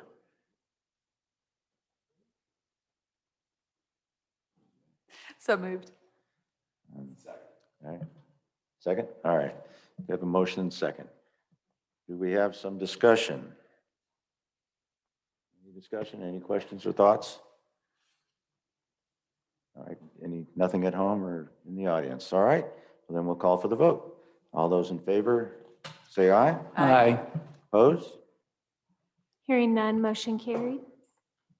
Okay, so just as long as people understand, Corey, clarify service dogs. That is, does it have to have the vest on at that time or it has to have a license? No, it does not. How is a service dog identified then? The individual has to notify us that it's a service dog, and that's it. I'm sorry, please. The individual has to tell us that it's a service dog. By law, we're only allowed to ask 2 questions. Okay. Is the animal provide a service for a disability, I believe? Okay. And, yeah. So So essentially, they need to tell us it's a service animal. okay. Other than that, they'll need to get approval from the POA, and then the dog can come inside the restaurant. Yes, if Other it's than that, all dogs will be allowed on the restaurant patios. correct. If it's a support or emotional support Yeah. animal, emotional support dog, they need to go through the corporate office to get that approval to bring it into the restaurants. Okay. I think there's a document, right, Lynn, that they have to present at some point? Yes, it's actually a doctor's note, excuse me, authorizing them to have this emotional support animal. So we deemed that it was more appropriate for them to have that brought to the POA than each time they come into the restaurant. Okay. All right. That Action might re- item. I was gonna say that might require some reminder notice, kind of like what we publish to others, when we present the rule later. Sure, we could do that. We have put notice out in the restaurants already, and staff has already been enforcing that because it was becoming such a problem. So we have been in effect with that already. We have another rule approval, and this is to remove rule LR 2.8. I'll turn it over to Corey again. Yes, approving to remove this rule in combination with the rule regarding, that we just passed regarding animals in the restaurant. This rule is redundant and not necessary. Okay. You have a motion to remove that rule. So moved. Second? All right. No discussion? Andrea, no? No, we have nothing. Okay. So all those in favor say aye. Aye. Opposed? Hearing none, motion carried. Okay. Corey, you're off the hook for this one. This is Cheryl's. Thank you, Corey.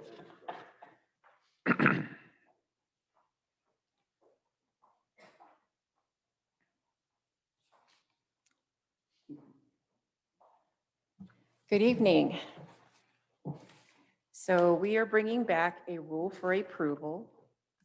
I know it says 28-day reading in the beginning, Yeah. at least mine does, and my apologies. I did correct it at the bottom here. It says the current rule does not reflect, it's for PC 4.24, holiday decorations. The current rule does not reflect all holidays throughout the year and the need to make sure the special holidays during the rest of the year don't stay up too long.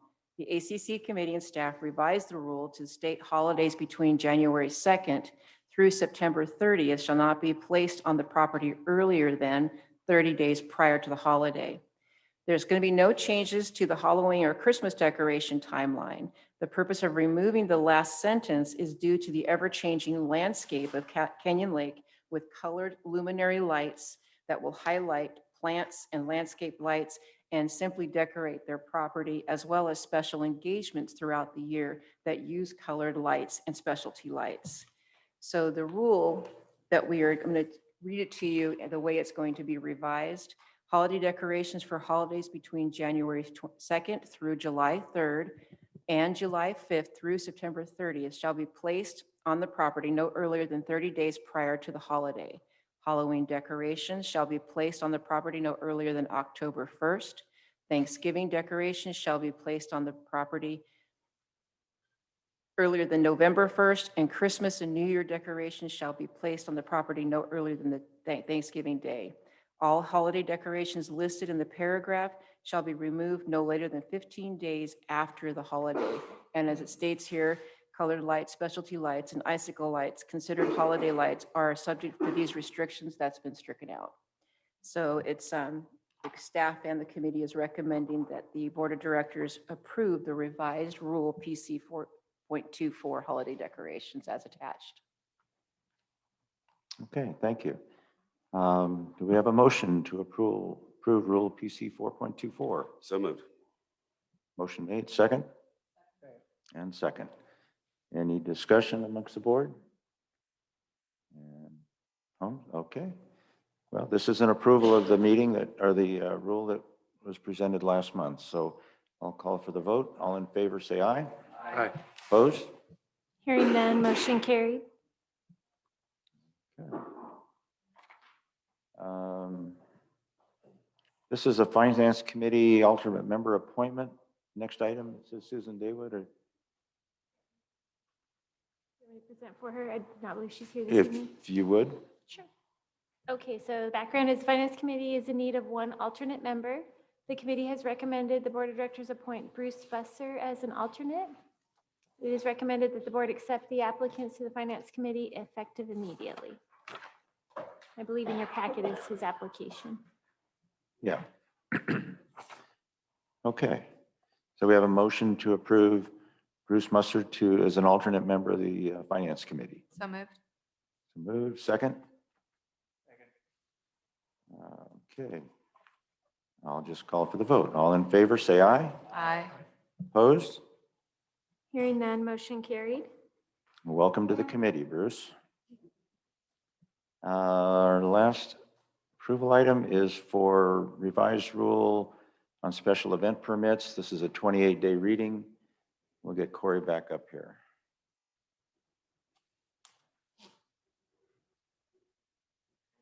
Okay, so this again is a 20-day reading, and it's to revise Rule GR 4.1 as it relates to special events permit. The background on this rule is that the City of Canyon Lake requires a special event permit, Ordinance 11.25, to be completed for any event expecting 50 or more people. The permit must be submitted and paid for at least 28 days in advance of the event, and the current cost is $84, again, through the city. To ensure compliance with the city ordinance, the proposed rule revision would require an individual to obtain a special events permit for those events held on association common areas. Failure to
um, where the association was going to potentially be fined for an event that was on our common areas that didn't receive the special events permit.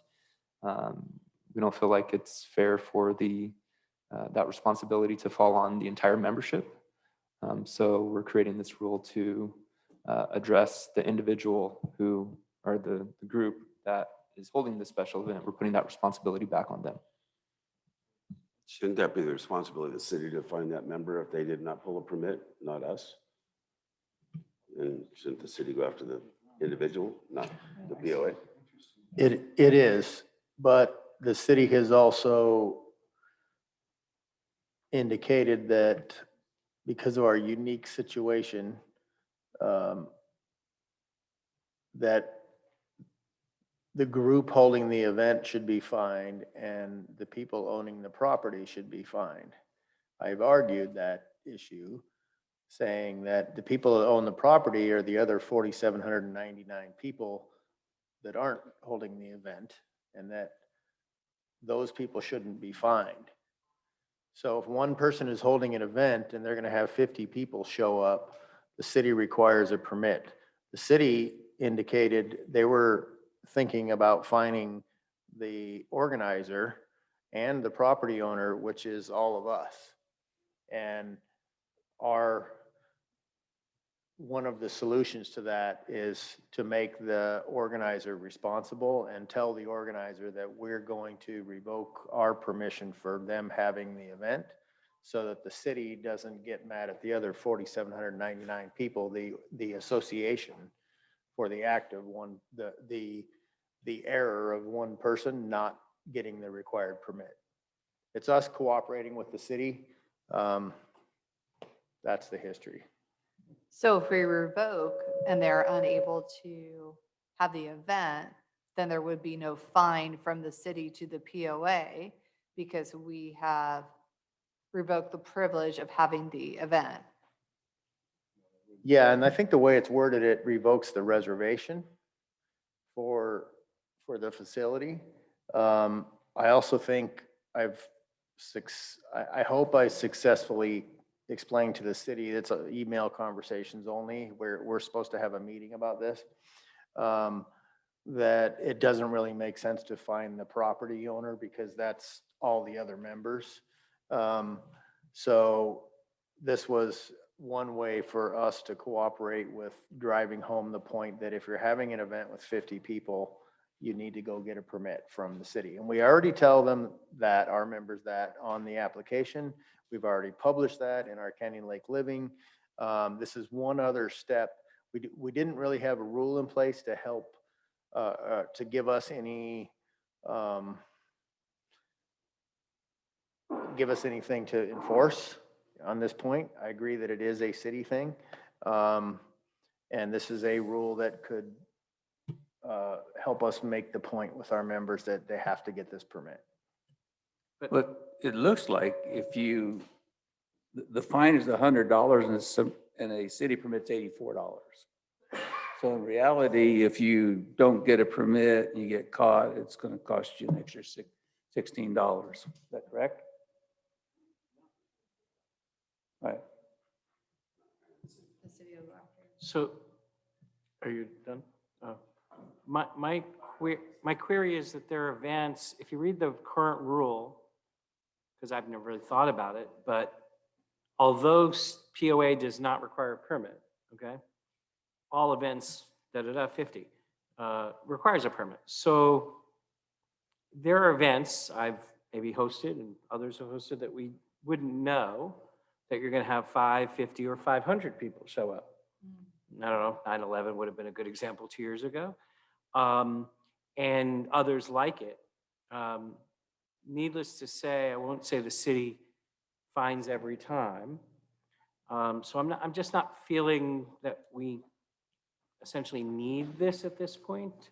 Not to say we're, throwing money around, but the money the city would fine, I think, and the type of fine or the volume of fines, I think, is so small that I just don't know that we need to propose this and then get into the business of now fining people when we didn't do it before. And frankly, we don't require a permit. The city does. So it's their issue really more than ours. That's my thought. I would add to that, if the city is, I mean, we could add language or redo this where there's language in there stating that any fines the POA received because the individual or the group, whatever, did not secure the appropriate permits from the city, that they'll be responsible for. So that way, I mean, we could fine them $100, but what if the POA is fined 200? We're still absorbing half of it. So that way they know in advance that if they don't get it, any costs charged to all members are going to be passed on to them because they're the reason why this bill has been sent to us, and just have it as whatever that amount is, a straight pass through. I just want to clarify too, when I'm out here, okay? Does not require a permit all events having 50 or more persons. Is this events at our common areas strictly? I got 63 people in my family, 54 of them are going to be over for Christmas. Is that an event? I mean, I just want to clarify this. I want to understand. So to have a Christmas party at my house with my only personal family blood members, I have to pull a permit for. All I can tell you is I think the city's definition is any event over 50 people. Okay. And I see your point. So if we could redo this where the fine, I'm fine with the language, but if the fine, and you guys can fine tune it later, but read something that it's the pass-through cost or the fine is equal to whatever bill the POA receives from the city or something to that effect, then I would be fine with that. Yeah, I'd like to, if you guys are okay with it, re-propose this, rewritten with clarifying that, so we can do it next month. Another consideration for that too is club events. All club events are gatherings of more than 50 people. I mean, from golf tournaments to junior women's club events to Correct. weddings here. Well, and one clarification is this building already has a permit. So weddings inside of this building do not require a special event permit. But you go out on, in the park, it does. So there is some variation. But it's like this particular facility, the country club facility inside does not require it, but there are hundreds of events. Yes, sir. So we should get clarification from the city, what they classify as a gathering or an event of 50 or more. They requested a meeting about this with them and our staff, and that's been postponed. And when it happens, we'll bring all these things up. Because then I think that would be helpful to all members, because I would love to get member participation at a city council meeting to talk about this, and then we can talk during member comments there. So Okay. do we pull this now? So we're going to table Subsidiary this. motion to table it? Well, there Yeah. was a first. I'll and a make a second. motion to table it. Okay. We have a motion and a second. Table this rule, GR 4.1. So all in favor, say aye. Aye. Opposed? Hearing none, motion tabled. Okay. So now we go into member comments for non-personnel, personal issues, and you're limited to 3 minutes. So I'll ask Andrea to tell us who's in the audience to talk. Okay, first up, we have Scott Fellholter. If you don't mind coming up and stating your track and lot, please.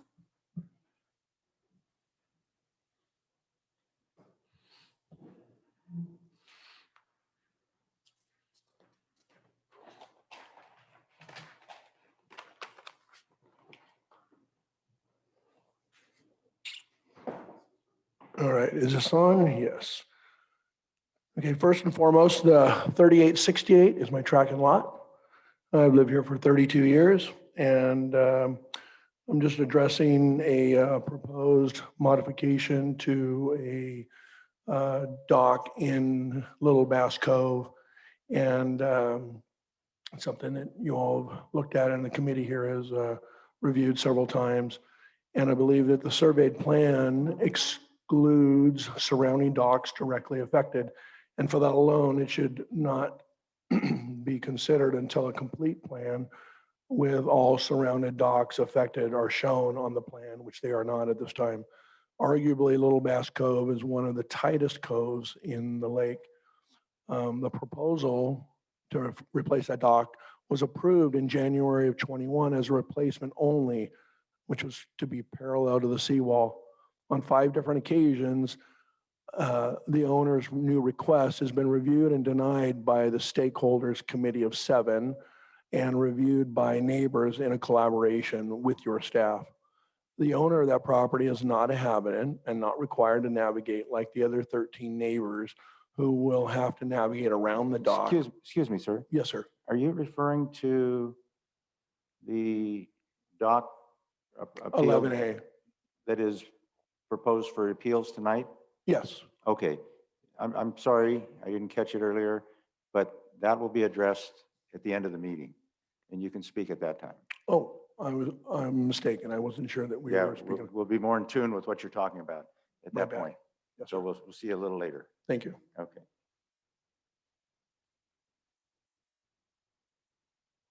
Okay, we have Patrick Aliano for general comment. I'm here to speak about 11A also. Okay. And we weren't sure when we could speak, so Okay. speak after that has been. Great. Same thing. Okay, then next And you would folks, be, you all have your paper in? You submitted paper. All right, we'll talk to you all later. Anybody else about just general discussion items? yes, we have Steve Hipsack. Steve?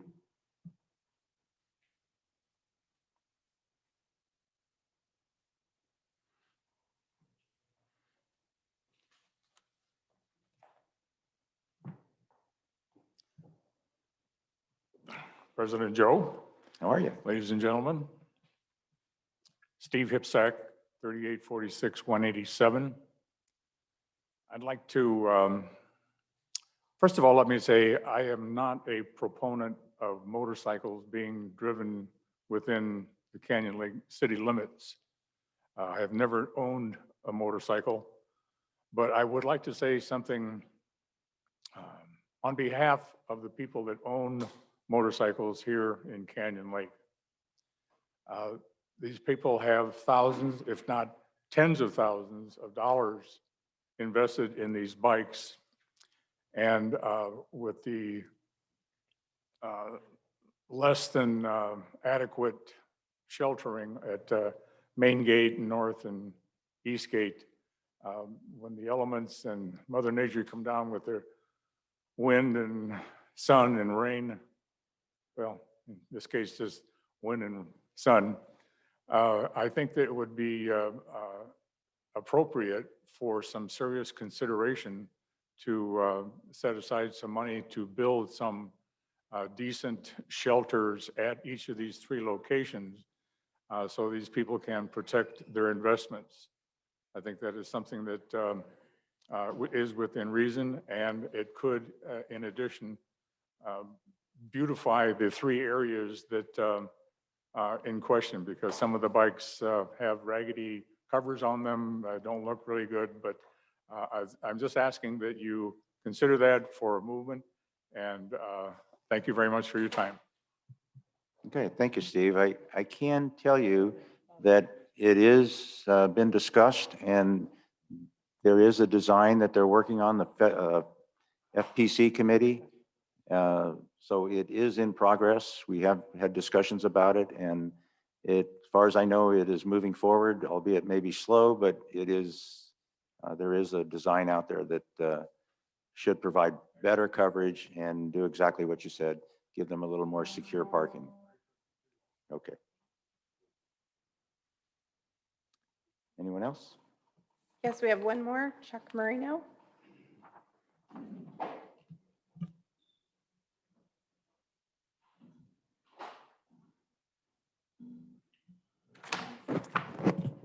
Chuck Marino, 3846-330. First off, I'd like to thank Eric Kazikoff. I don't think he gets thanked enough for all the great projects that he's done in his 5 years of being here. I think it's approximately 5 years. Yes, we have come light years. you know, from back in the day. I mean, in 5 years, he's gotten so much done and so much good looking stuff done. I mean, the front gates look awesome, and the waterfalls and the Eastport fence. I mean, I can't even name them all, but I think the place is looking great. Secondly, I have to thank Steve Schneider from the operations department. In April of this year, we completed the fish weigh-in station at Holiday Harbor, and Steve worked in hard on that and helped us so much and got it done and got some nice contractors that know what they're doing. It was a joint effort, by the way. We had a couple men in our club that actually laid block, and so it was a co-joined effort to build this weigh-in station. And I want to thank those guys because they do work hard, and I think they're big assets to Canyon Lake. And I think if you ever get rid of them, I'd be upset with that. You know, got to keep these guys around. So, but thank you very much. Appreciate these guys. I agree with you on everything that you said. Thank you, Chuck. Thank you, Chuck. And I'll echo those words. I agree with Chuck immensely that you're doing a great job. Okay. Anybody? Mr. President, nothing else until our ACC appeal. Okay. So we'll go into our general manager's report. Speaking of Eric. Thank you for that introduction, Chuck. Appreciate it. Okay, we have a big fat agenda package. I assume most of you in the room would have picked this up at the table outside. People watching on the internet, I always encourage people to read through those agendas. They're PDF form on the internet. They're stapled packages available outside on the table. In there, always some great staff reports. In this month's reports, you'll see that activities has been busy this month, as they always are in December. They worked hard with the JWC Holiday Boutique, the tree lighting, the toy drive, and the golf cart parade. Tomorrow is, not tomorrow, but Thursday, December 9th is a State of the City event, which I don't think we've had in the 5 years I've been here. It's in this room. If you're interested in coming to that, it's at 5 o'clock. There's more information about that on the city's website. I want to offer my congratulations to our new mayor, Jeremy Smith, and thank Casey Castillo for doing a really awesome job as mayor. It was an absolute pleasure working with her the last year. And we have a great relationship with the city right now, and I'm very happy that looks like we're going to keep it that way. It's nice to have a nice turnout. I think we had 3 people in this room last month. So good job, board, for bringing everybody out. It really is nice to see people in the room and have our members participate. So we thank you for coming and using your time to show interest in your community. This month in the staff reports, I just want to highlight a very hardworking department, Cheryl's department, Planning and Compliance. And in her Planning and Compliance report, which you can see on page 49, just a quick overview of how busy they are. Her department and staff are currently monitoring 1,725 open items, which are 1,062 open permits, 720 open violations, and 53 open escrows. Those open permits break down to 64 new homes and major additions, 108 lakeside permits, 100 solar panel permits, 57 fence permits, 9 dumpster and pod permits, and 164 same-day permits, and 722 multiple types of improvements. And so that's just one of our many hardworking departments. So thank you, Cheryl, for all your hard work. Thank you, John Stelzner, for his hard work on the ACC committee. And these guys, usually the room clears out when we go into our appeals section, and it's all of us and those two and the people appealing. And so they work really hard, and I just want to thank them.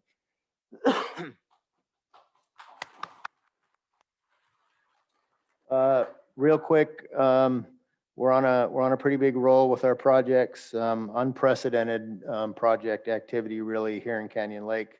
Last month, the board approved $5.6 million to begin repairs of 1.3 million square feet of our badly needed road repairs. That's going to occur on about 60 segments of our roads, and there's a lot of good information on our website right now, and we'll continue to add to that. The plans and specs will be there.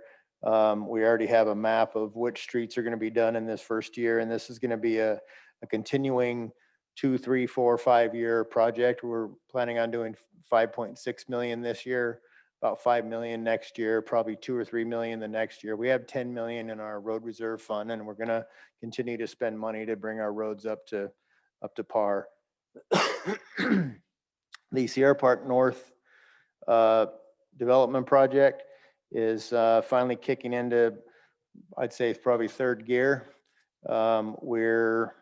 We've replaced our civil engineer that wasn't all that cooperative with us and our value engineering ideas. We have a new civil engineer on board. We've revised the site plan. We've essentially cut about $400,000 in costs out of the project, and while maintaining all aspects of the project that were designed. We're just doing things smarter. We're using better materials, better engineering.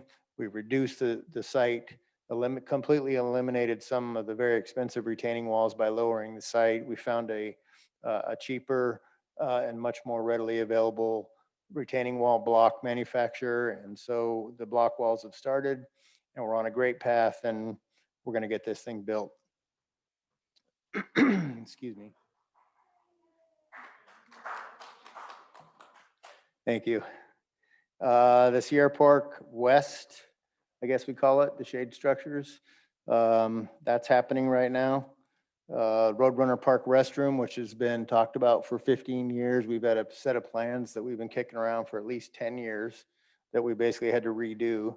That project is being built as we speak, and I can't wait to put that behind us. We've been talking about that almost every meeting for 5 years, and be very happy to get rid of it, send that porta potty away once and for all.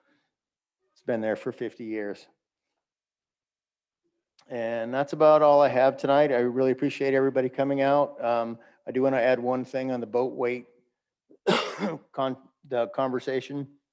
We have 1,856 registered boats in Canyon Lake, and the original proposal of 4,500 pounds would have affected 40 boats here in Canyon Lake. And so if the original proposal had stood at 4,500 pounds, by our calculations, that would have affected 40 boats that would have been required to be grandfathered today. You all know that the board has decided to look into this further and set a ceiling. And I just want to say, I think it's a good idea that we have some ceiling, because the manufacturers just keep pushing the envelope, and you know, we're small lake communities like us, we are suffering a little bit by them continuing to add weight to these boats. And so I'm for one, I'm happy that we have a ceiling. It's a reasonable ceiling, and I think the conversation will continue. So thank you all for coming. Appreciate it.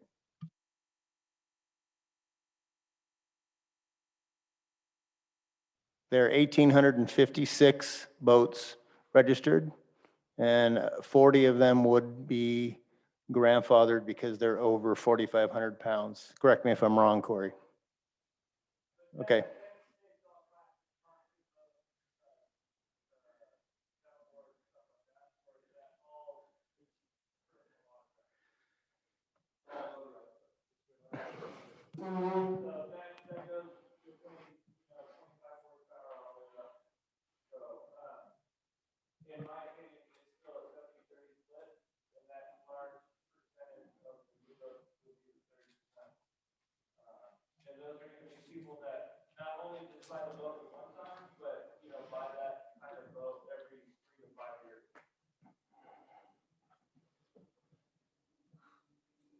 Okay. Okay. Okay. I'm just stating the facts as we understand them. I'm not, you know, there may be a very small percentage that number's off, but that's our understanding of the situation right now. It's just kind of throwing that into the mix as a fact. That's all. All right, thank you, Eric. Appreciate that. All right, so as Eric said, encourage you to read the staff reports in the packet. A lot of good information there. If you have any questions at all, please contact the POA or send an email to the board and we'll try to resolve whatever it is you have questions on. We'll call for our board comments now. And I'll go to my right-hand guy here. Jim? So I'd like to thank Andrea for filling in while Harmony is out. I see her in the mornings, the afternoons, and now she's here at board. So Andrea, thanks for all that you do for the association. You're kind of one of these that people don't see.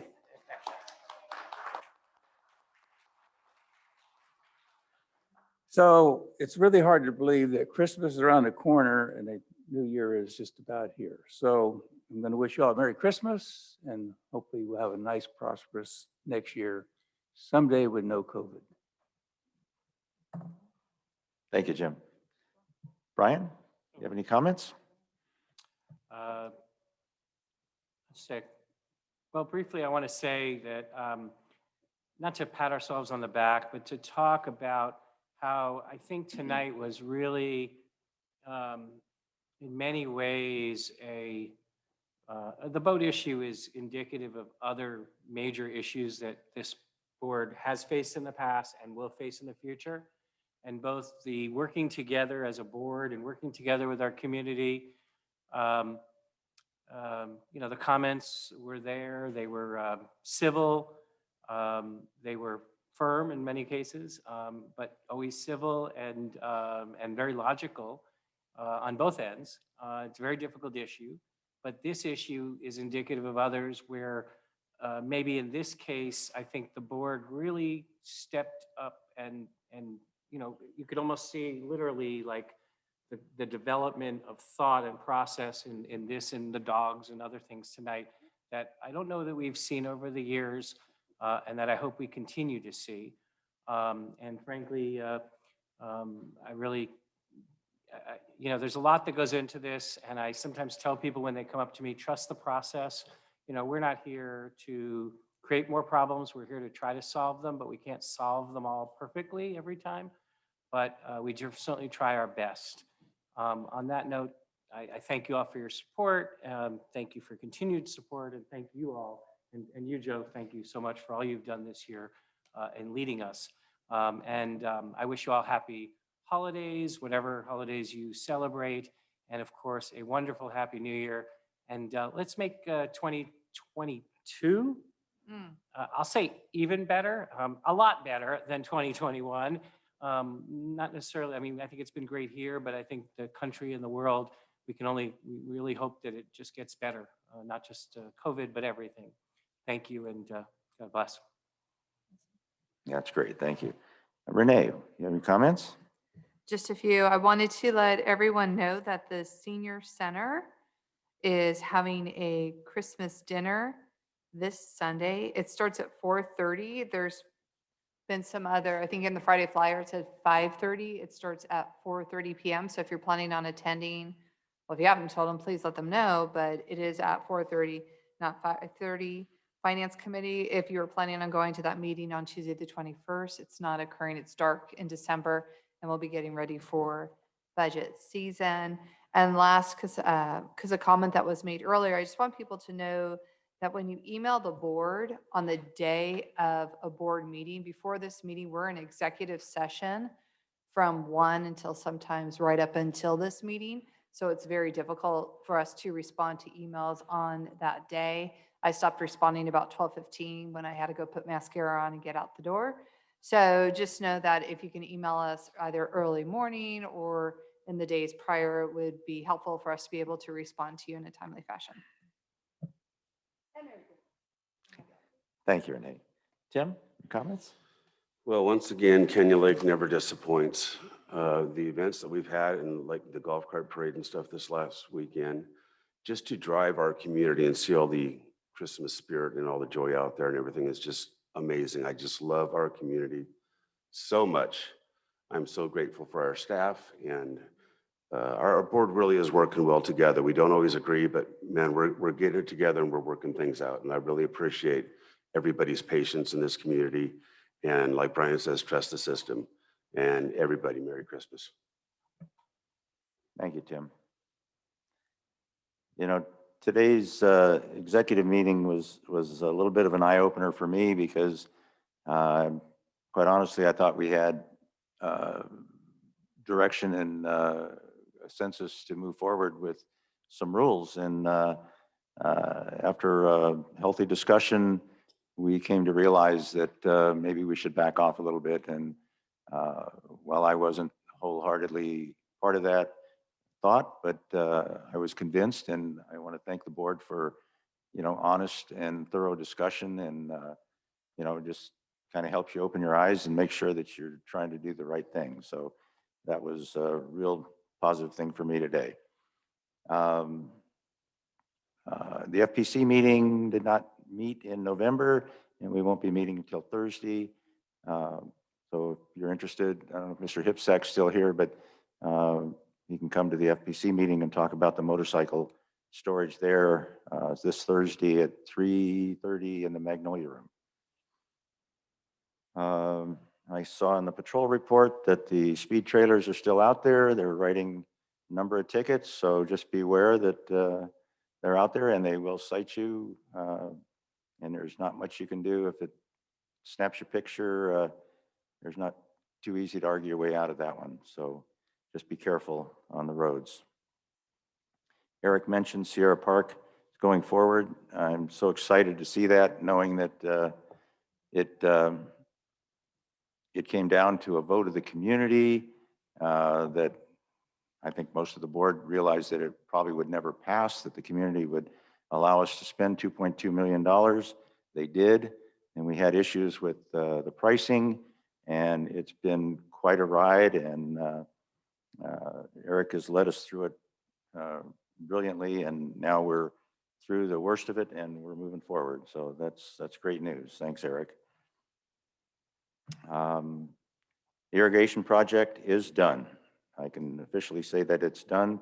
And looking at the finances, we came in under budget, about $46,000 under budget, which is really positive. And we can now look forward to saving about 14% or more of the water on the golf course, which will relate to dollar savings over the years to come. So I'm excited about that.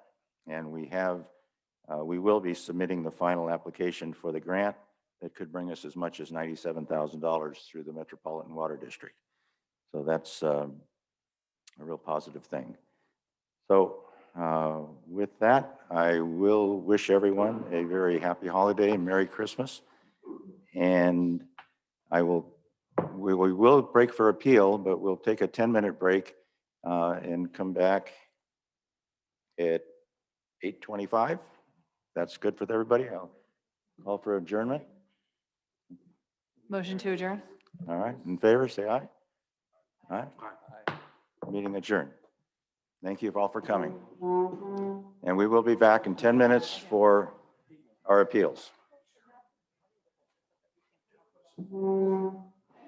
Okay, we can reconvene our meeting. And I can tell you we have 2 appeals tonight. And the first one on the agenda is for Member Donna Seyfried appealing the ACC denial for the new dock position. And I'll refer to Cheryl at Planning and Compliance for an explanation. And thank you, Mr. President. Yes, that is true. We are having 2 appeals tonight, and the first one up is going to be regarding Donna Seaford in the appealing the ACC denial for the new dock position. And I'm going to go right into it so that I don't miss anything. I'm going to go ahead and just read my report because it pretty much has everything in it. And then I would like to be able to afford the opportunity for the Seafords to come up and state their case. And it does appear as if we do have some individuals that would like to speak. So we'll have them come up after the Seafords have had a chance to do their appeal. Does that sound good? That would be fine. Okay, great, thank you. So if we can go to Exhibit 1, this is the actual approved dock replacement in kind. I wanted to bring this up because currently the Seafords do have a permit to repair the actual dock in kind, which was approved by the ACC on January 28th of this year. And after the initial replacement approval, a proposed change was submitted multiple times for ACC review.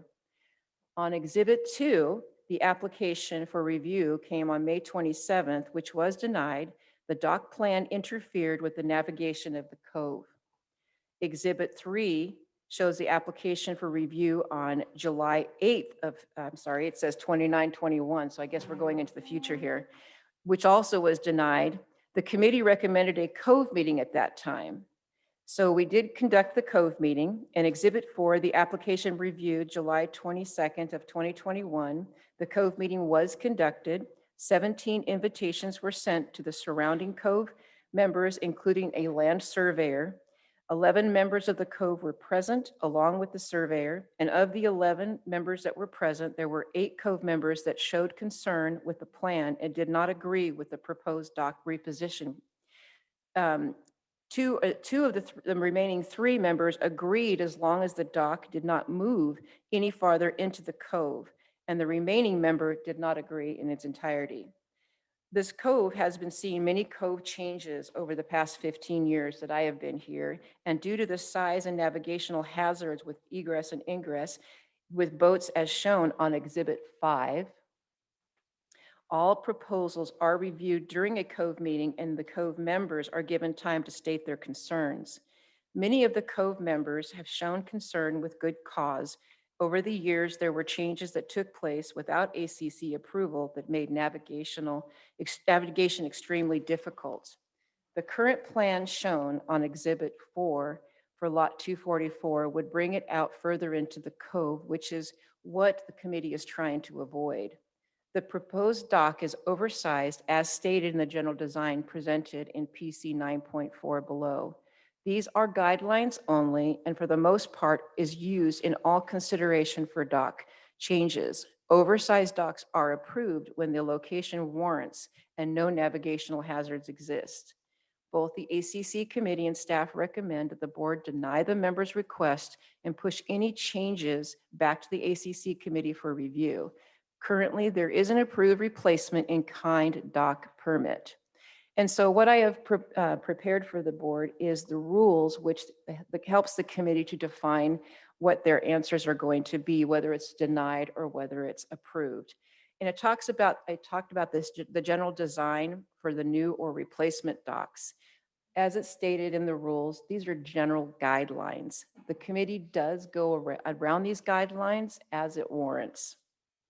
The other thing I wanted to point out is that is in the CCNR's Architectural Control Committee, paragraph 6, which basically gives the committee the authority to disapprove any plans, specifications, or details submitted in the event the same are not in accordance with all of the provisions of this declaration, or if the design or color scheme or the proposed building or other structure is not in harmony with the general surrounding of such lots, or with the adjacent buildings or structures. Going on, what I'd like to be able to state that the committee takes it very seriously. They look at everything that they possibly can, including in the coves, all the cove members' concerns. And this is the reason why the committee determined that they were going to go ahead and deny it, because, well, the staff recommends that the board of directors uphold their decision and deny the members' request for replacement of the proposed dock. I would like to give the opportunity for the Seafords to come up and explain their appeal and what they would like to be able to do. But before we have that happen, is there any questions of the board for me regarding paperwork processes, rules, regulations?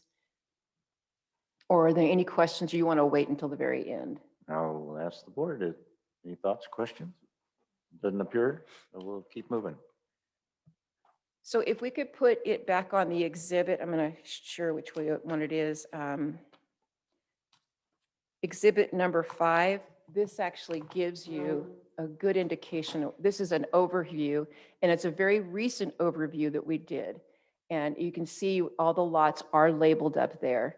And lot 244 is the one on the opposite side. Thank you very much. That is the property in question and the dock in question. So that kind of gives you an idea of how hard it is to navigate in and out of this cove.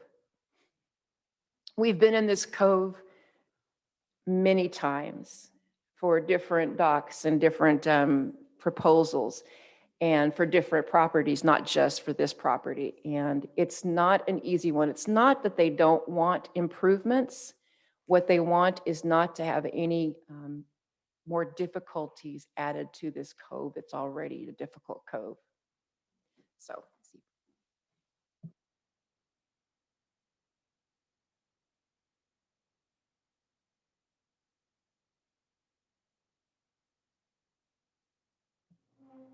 Hello.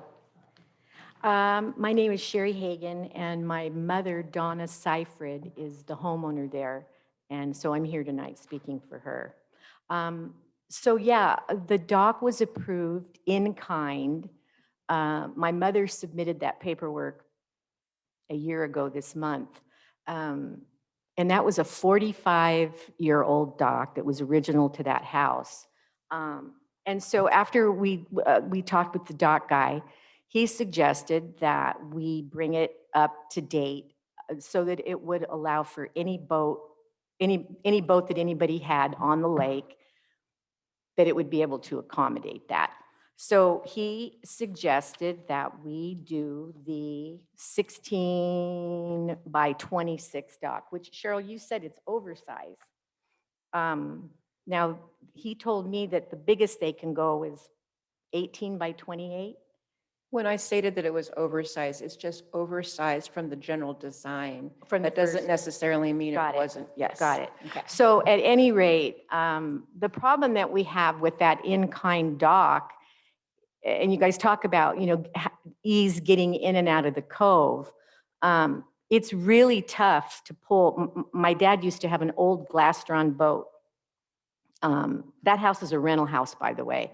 And the dock that's there is just decrepit and falling apart. And so my mother's concern was the liability with having renters in there, that we'd clean it up and make it all new. But anyway, so we used to have an old, this was years ago, glass-drawn boat that we would try to, my father would drive it over. And he was the only one that could get the boat in that slip, the way that we have to make that 180-degree turn to get in there. So we've had all these different submissions of these, of the way we want it to go.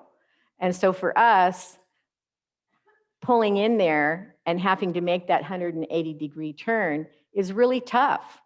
And that's even with the small dock there. So what we've asked for was sort of the 10 o'clock position so that you could pull in from the main lake and just boom, go in and back right out and not have to make a 180-degree turn and worry about hitting I think it's Mr. Lee that's on this north side, to get the boat in and out of that slip. And so that's my only reasoning for wanting the 10 o'clock position. If you see the two docks directly down from where ours is to the left there, see how they're faced out like that? It's perfect. They can just pull right in there, pull in, and pull right out. And that's the same position that I want, only on the other side. I want about 10 o'clock.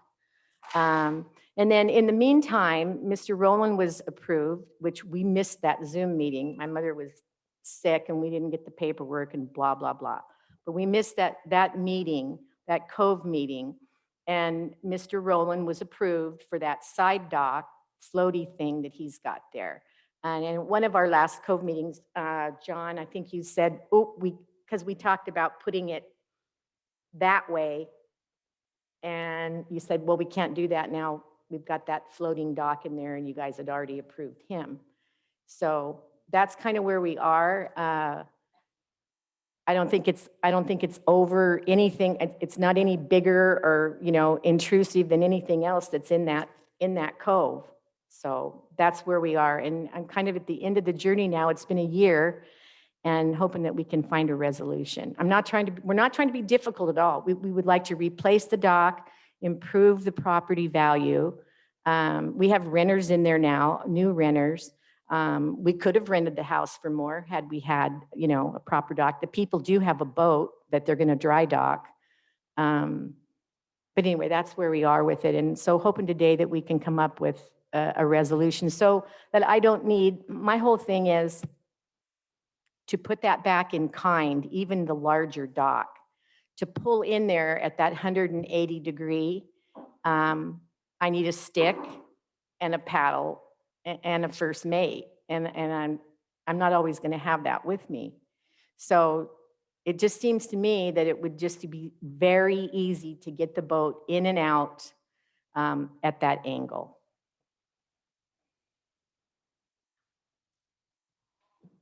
Okay, I can appreciate all that.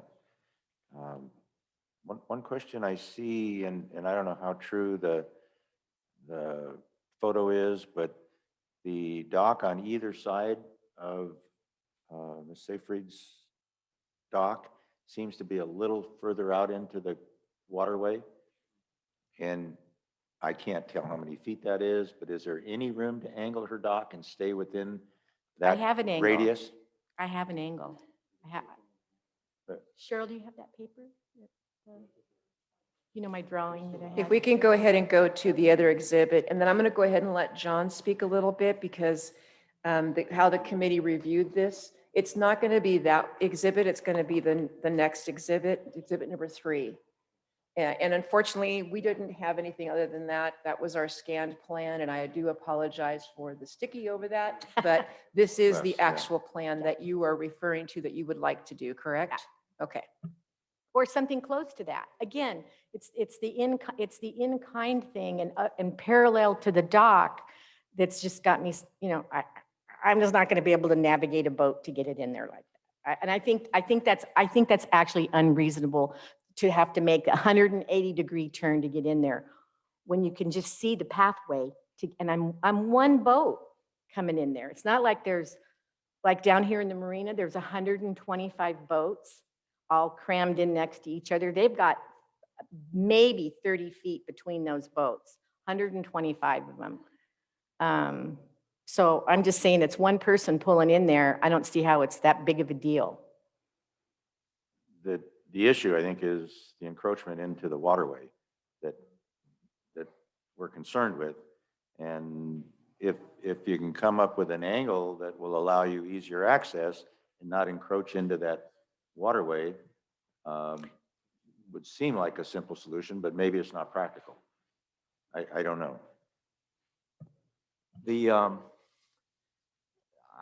When I look at this, I thought that the plan number 2 there, that we received a new one on earlier, is that correct?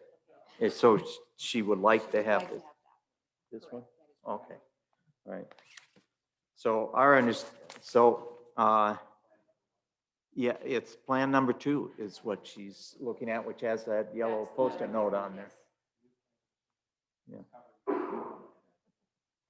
So you can see on this plan, it does encroach out into the waterway a little bit further.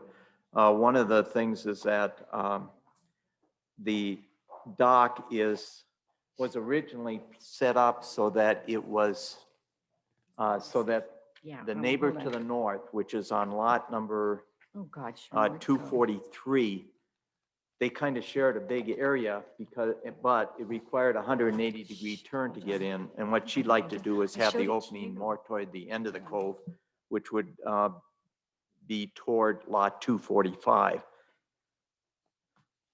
So let's see what the correct plan is for this.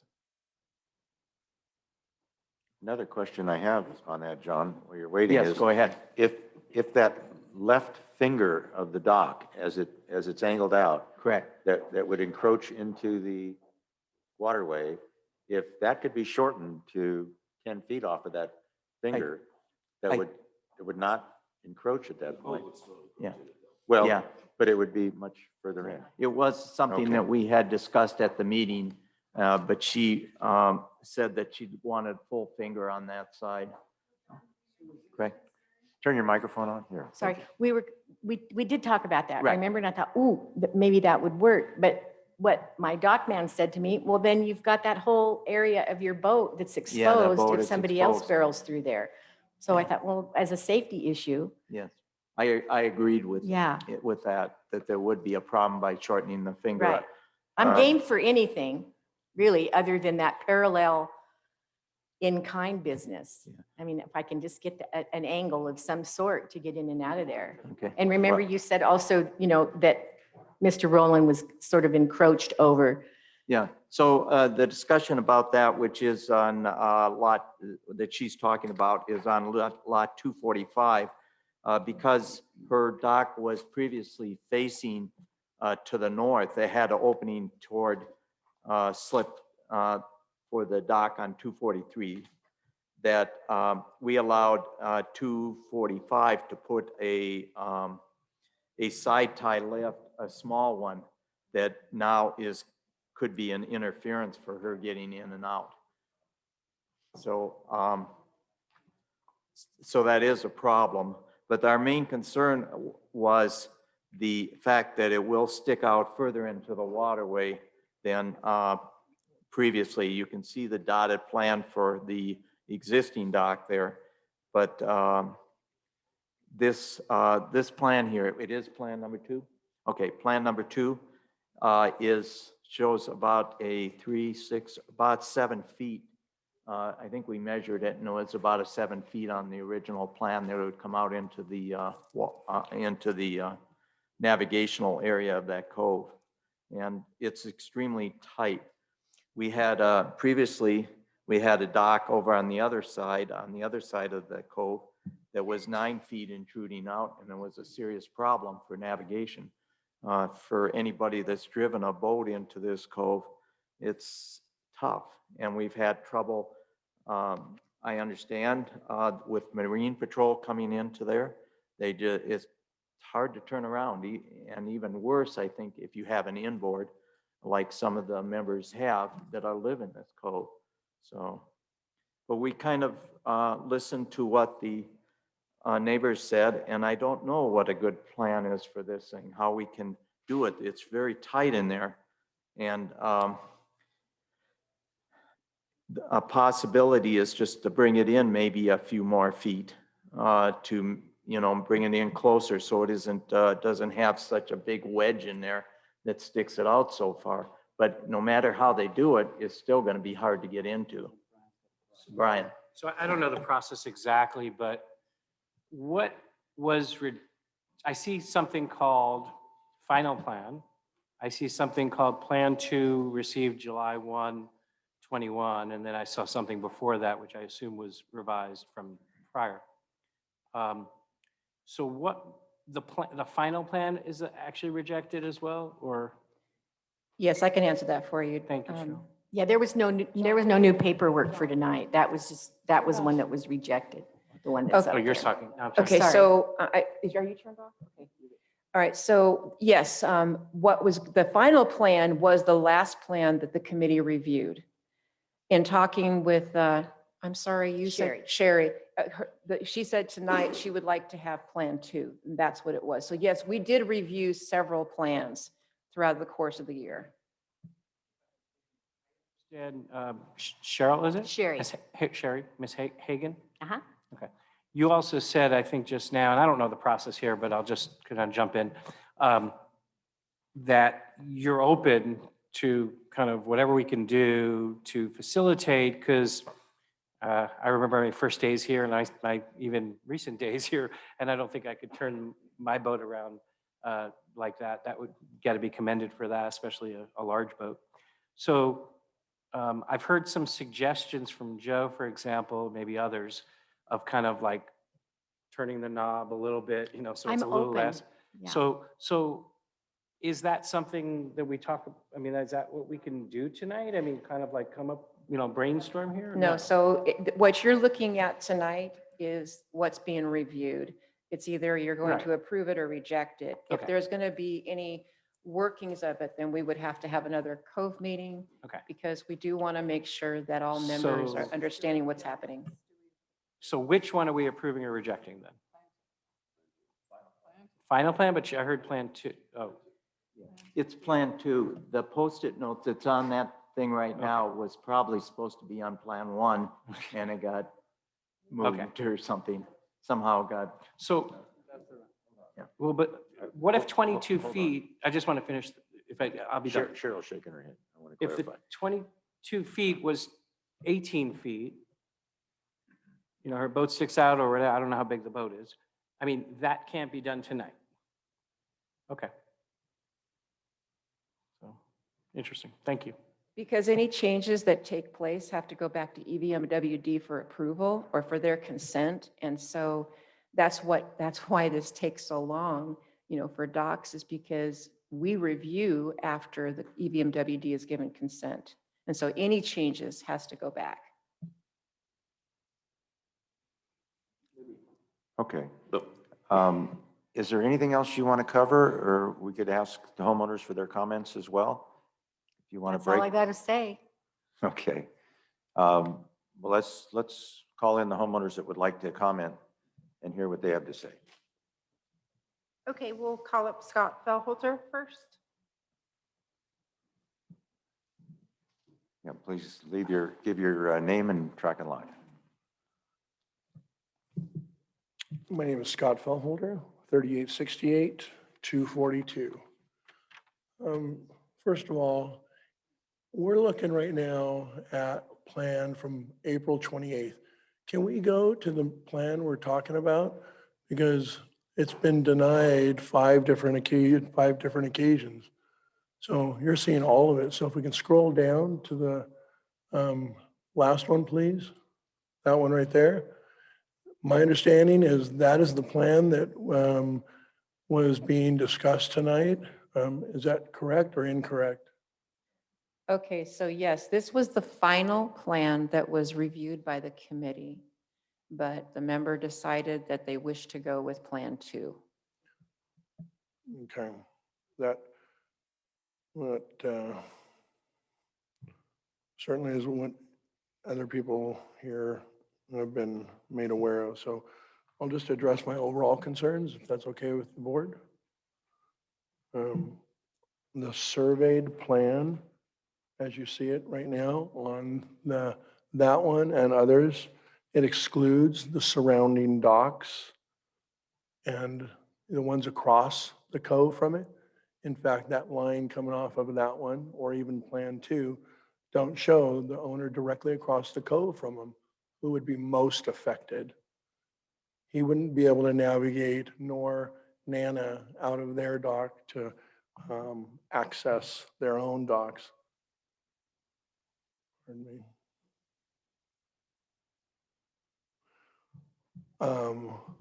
The owners, Sherry, has an approved plan in place since January already in like kind.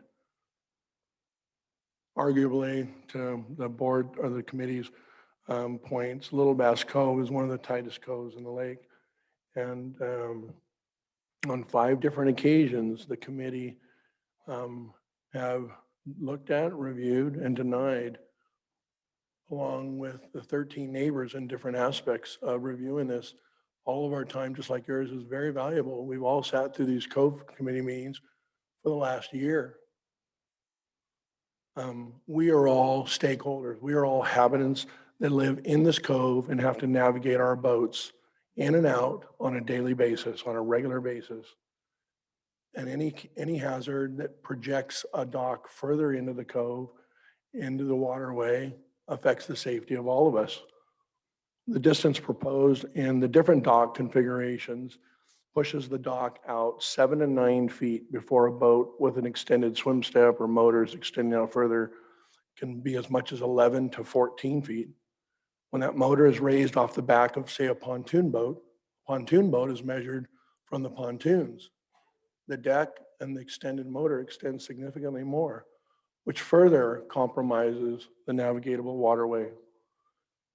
the intent of the property owner's plan on 8.2 changed from replacing an old dilapidated dock to rotating their dock so they could now add on the proposal an additional side dock of 12 foot by 20 with really no regard for those surrounding owners or due regard for driving a boat into or out of the cove. Lot 245, if we can go to the last exhibit, please. Has communicated that in our dock committee Zoom meetings that lot 244 can move her dock in its parallel position several feet closer to his side dock to further open the gap between this proposed dock and lot 243, which is Jesse.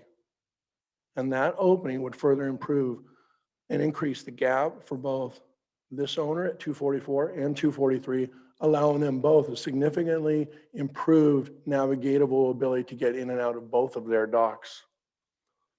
If approved in this perpendicular position on the August 2nd plan, you can clearly see how drastically it will reduce the impact of the ability. If you can go back, well, you can actually leave it there, that's fine. You can see in that plan right there that lot 233, 232, and 231 would be impacted in being able to get out of the dock if the back of their dock was perpendicular and it encroached into the opening of the cove 11, 9, 7, even any amount of feet. We're not considering the perpendicular dock at this time. We're only considering Plan 2. Okay. And I'd like you to wrap up your thoughts because we're running out of time. Okay, so I'll just say that I've been a public servant for 35 years as a first responder. And I know the magnitude of trumping the decision of a committee with 7 members who considered and decided for over a year with those most directly affected. Those 13 members who are in the cove right now, who are sitting in this meeting right now with us, have all considered, and we are stakeholders. We own this. We navigate in and out of this cove on a regular basis. We're not renters. And furthermore, unless you've experienced firsthand the chaos which occurs during a fire like the Martin's Landing fire, where countless fire engines responded in and out while owners are trying to retrieve their property from harm's way, or sadly a drowning victim where emergency responders, Marine Patrol, and others are attempting to access that scene, then there should be considerations by the board for the gravity of further narrowing our waterway in any way, both entering and exiting Little Bass Cove. This decision could be grave. It's only after an emergency like these that happen where someone says, what was I thinking? That's all I've got. Thank you very much. You're welcome. Next up. Okay, next we have Patrick and Dee Aliano.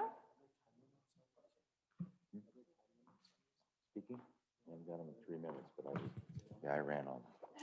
Hi there, I'm Patrick Eliano, lot 3868, 239. And I've been in the cove for about 32 years. The cove has gotten very constricted. It's a narrow cove anyway, but when I moved there 32 years ago, I knew it was a narrow cove. I'm at the very end of the cove. If you bring up the very last plan, not that you need to look at my dock, but I'm at 3868, 239, so I've got the panels, solar panels, so I'm in that double dock there. My boat, along with the other people on the ends, we have a very difficult time getting in and out. But then again, I knew that when I moved into the property, this is the situation. Lot 244, we understand their desire to make their boating easier, but every boat there has to turn 180 degrees, whether they're going in or they're going out. At one point, they've got to do a 180-degree turn, no matter how the dock is positioned. The plan that I thought I came to talk about tonight, now we're on Plan 2. Well, the other plan, it's going to push 7 feet in, and as Scott Feldholder said, if you add the length of the pontoon boat and you add the swim platform and you add the outboard motor, that can add another 5 feet to that already 7-foot encroachment. I have watched many boats bounce off of docks as they come into the cove and bounce off. And even if there's 20 or 30 feet, if it's a large pontoon boat and there's wind blowing, these boats bounce off. They run into my boat, they run into Scott's boat, they run into different people's boats. That's just part of it, I think. Anyway, if we take away, if we encroach into the cove by another 7 to 11 to 14 feet, that's going to make it even worse. So I appreciate the staff making the recommendation to deny the claim, but I would approve them allowing them to have the very first request, which is to replace the dock in kind. I believe it should be parallel to shore. I'll let my wife talk now.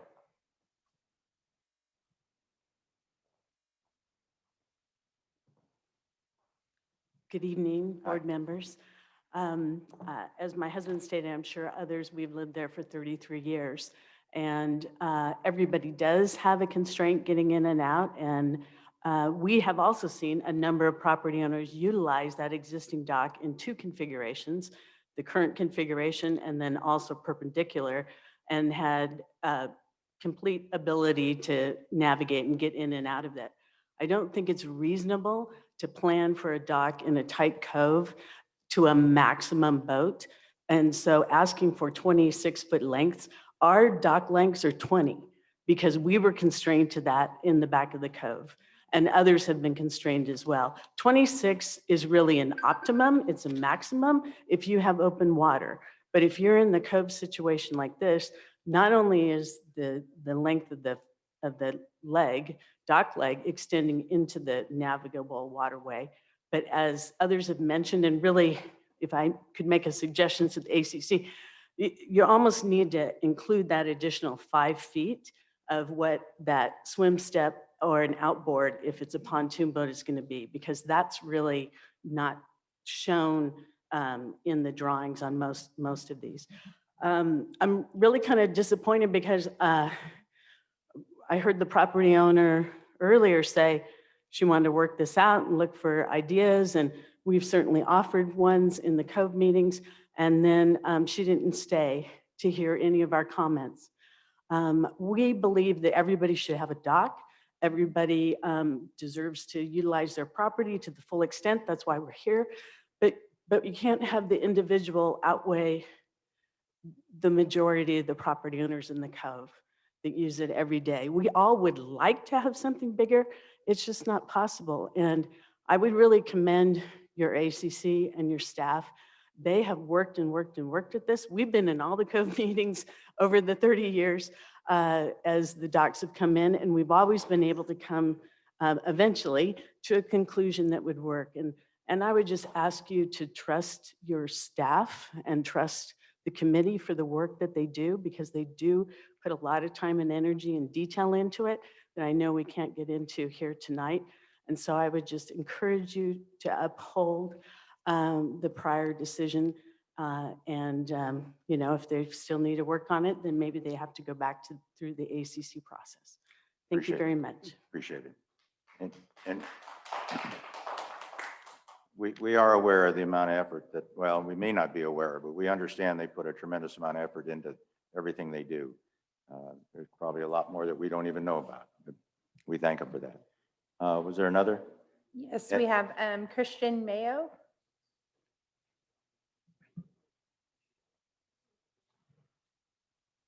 Hi, I'm Christian Mayo. I am in lot 232, directly across from lot 244. I was prepared tonight to discuss the final plan, but that did change, and now I guess we're discussing the plan from April. Either way, even under this plan from April, I could see that the dock is going to stick out a lot farther into the cove. As you can see up on that deal right there, it's difficult for me from 232 to pull my pontoon boat through that choked area, especially if it's a windy day, if it's a wavy day. I come pretty close to some of those docks. If their dock comes out any further, it's really going to be a safety hazard for me, and not only for me, but for the docks on either side of me, especially the Oppenheim and Crosby dock.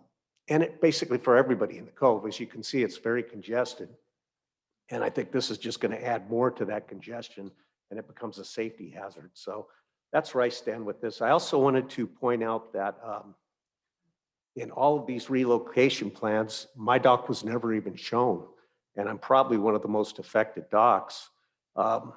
In the final plan, the 29668 is my address, but that's actually the Oppenheim dock. My dock isn't even shown. So I just wanted to make that on the record. So anyways, I think it's a safety hazard. So that's why I'm opposed to it. And thank you for your time. Appreciate it. Thank you very much. Okay, next we have Sam Theodora.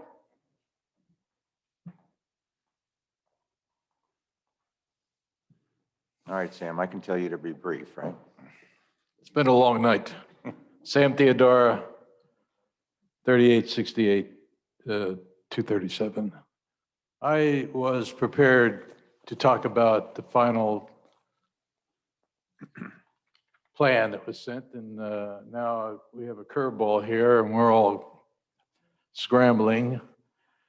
I'd like to bring up this plan too, if you would. And this is the one we're talking about, is that right? Yes. I don't know how many boat owners I see up here, but I can tell you that if you're making a drawing and you want the drawing to look good, you can draw it so that it looks good. But in reality, what I see here is a 22-foot fingers coming out. But if you have a lift, you know that when you put your boat in on the lift and your lift comes up on the pontoons, the boat comes back. They all do. So the back end of the boat, even if he puts in a maximum length boat of 21 feet, the boat's going to stick out from what you see here about 2 or 3 feet. Then if you add an outboard to it, it's going to stick out another 2 or 3 feet. And you don't see that. No, that point has been made, and we understand that. Okay, We're concerned about that encroachment into the waterway. Yeah, but the point I'm trying to make is, go back to the first one. There's only 3 or 4 docks that are in front of, that is from 44's dock out to the main lake, but there's 10 docks past it. So that means 10 boats have to go by that. And when the wind is blowing, and it does blow out there on the main lake, and you're coming in at 5 miles an hour, you can be pushed over so easily, you can't believe it. You could lose 6 or 8 feet of left or right. And so if you've got this dock with several feet past what we can see here into the water, there's a good possibility you're going to hit it. And, you know, we can't predict what your boat's going to do. All boats react differently, and all people are not as good at helmsmen as the next guy.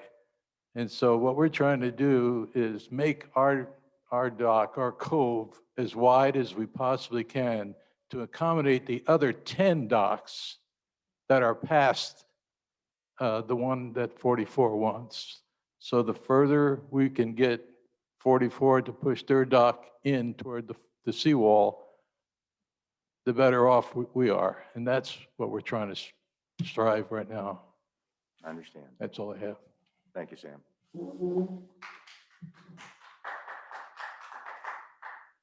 And our next one is Nana Crosby. No, sorry. No.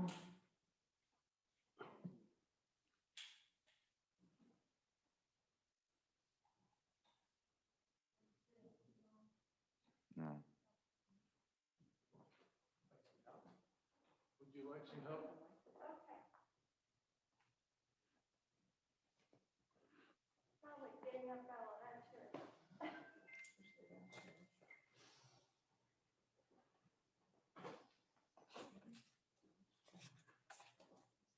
Can I bring a portable mic in the future? Wish we had one. No, I mean, can I bring one?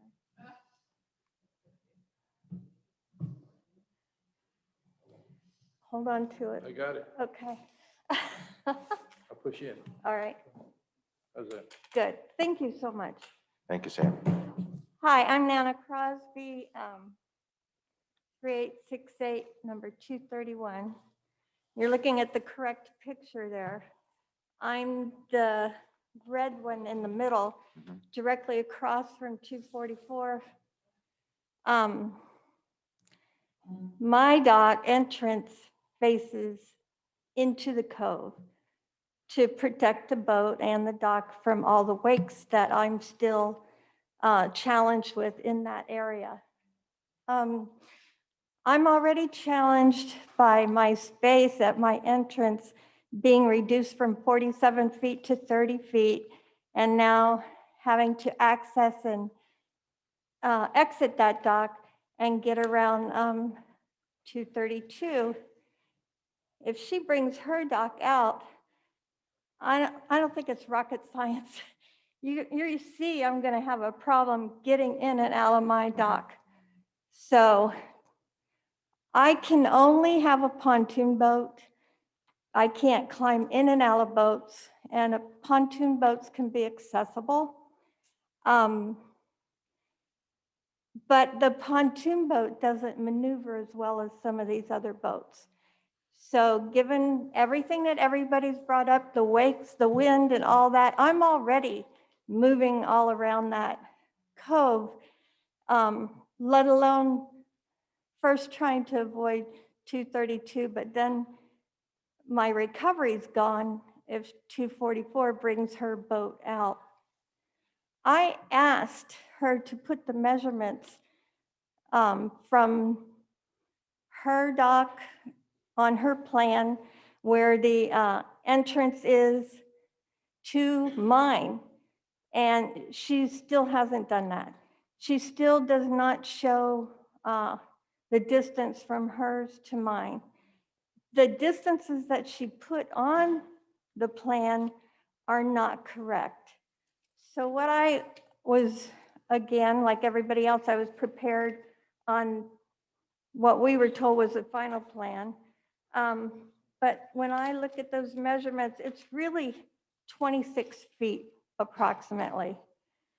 So if she comes out into that waterway, she comes out 8 feet plus at least 2 more feet from with her motor and my motor, bringing it to the length of a pontoon boat, which is 21 feet.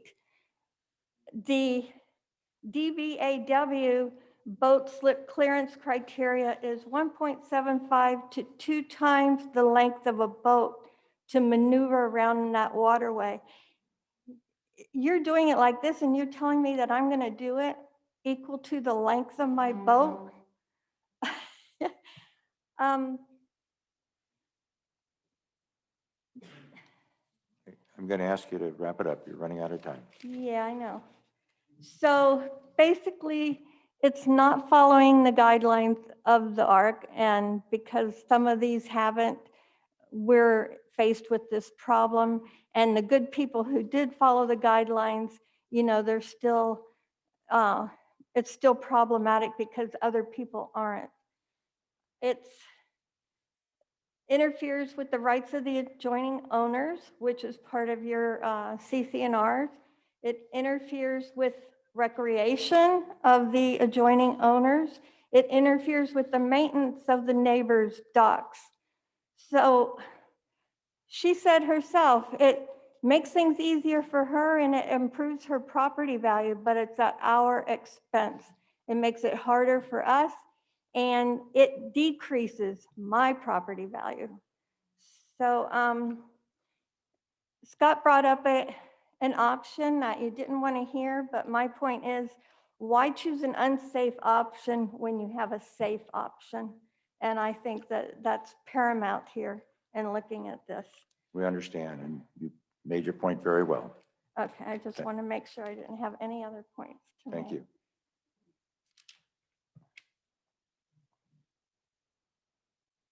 Okay, thank you so much.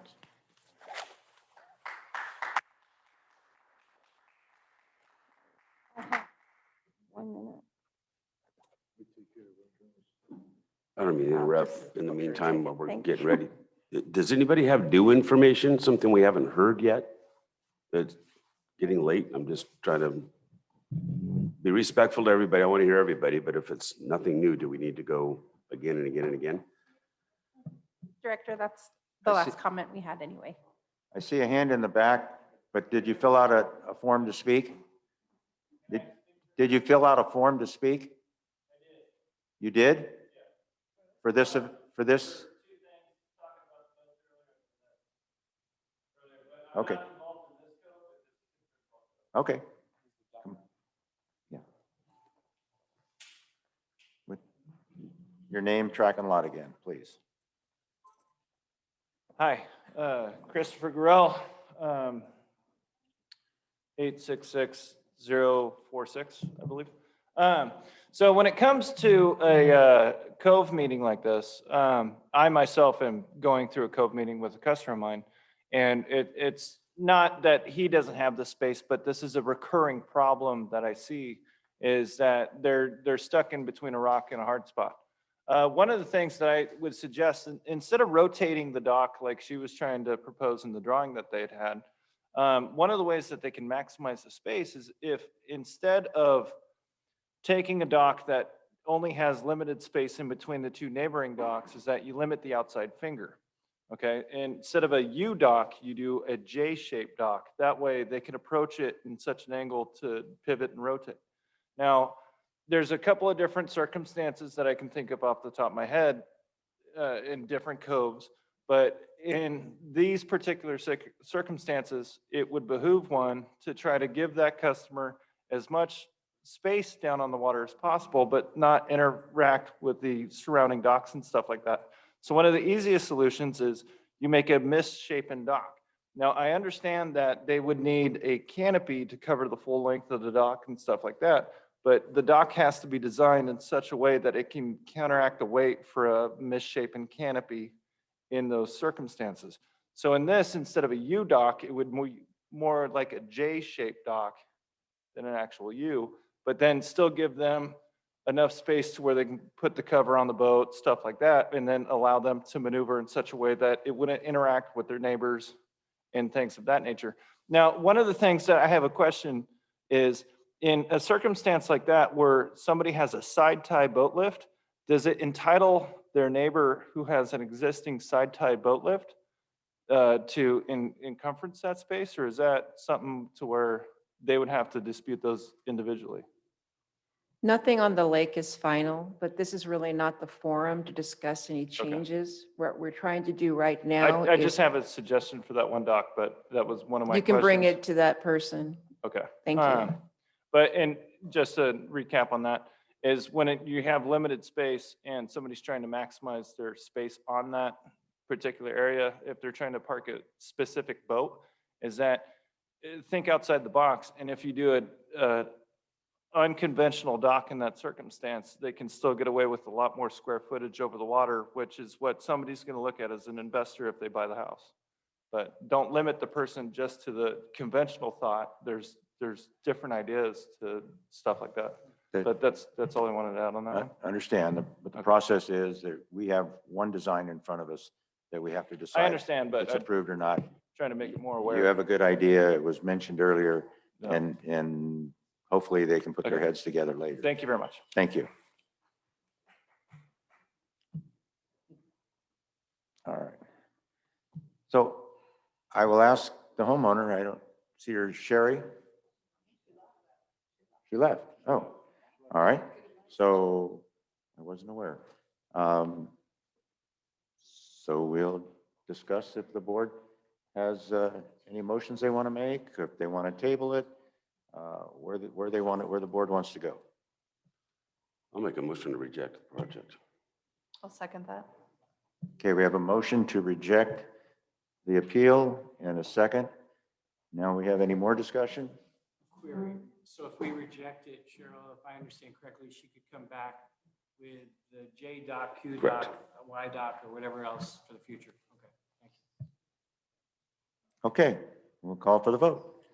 All in favor, say aye. Aye. Opposed? Hearing none, motion To deny request. Okay.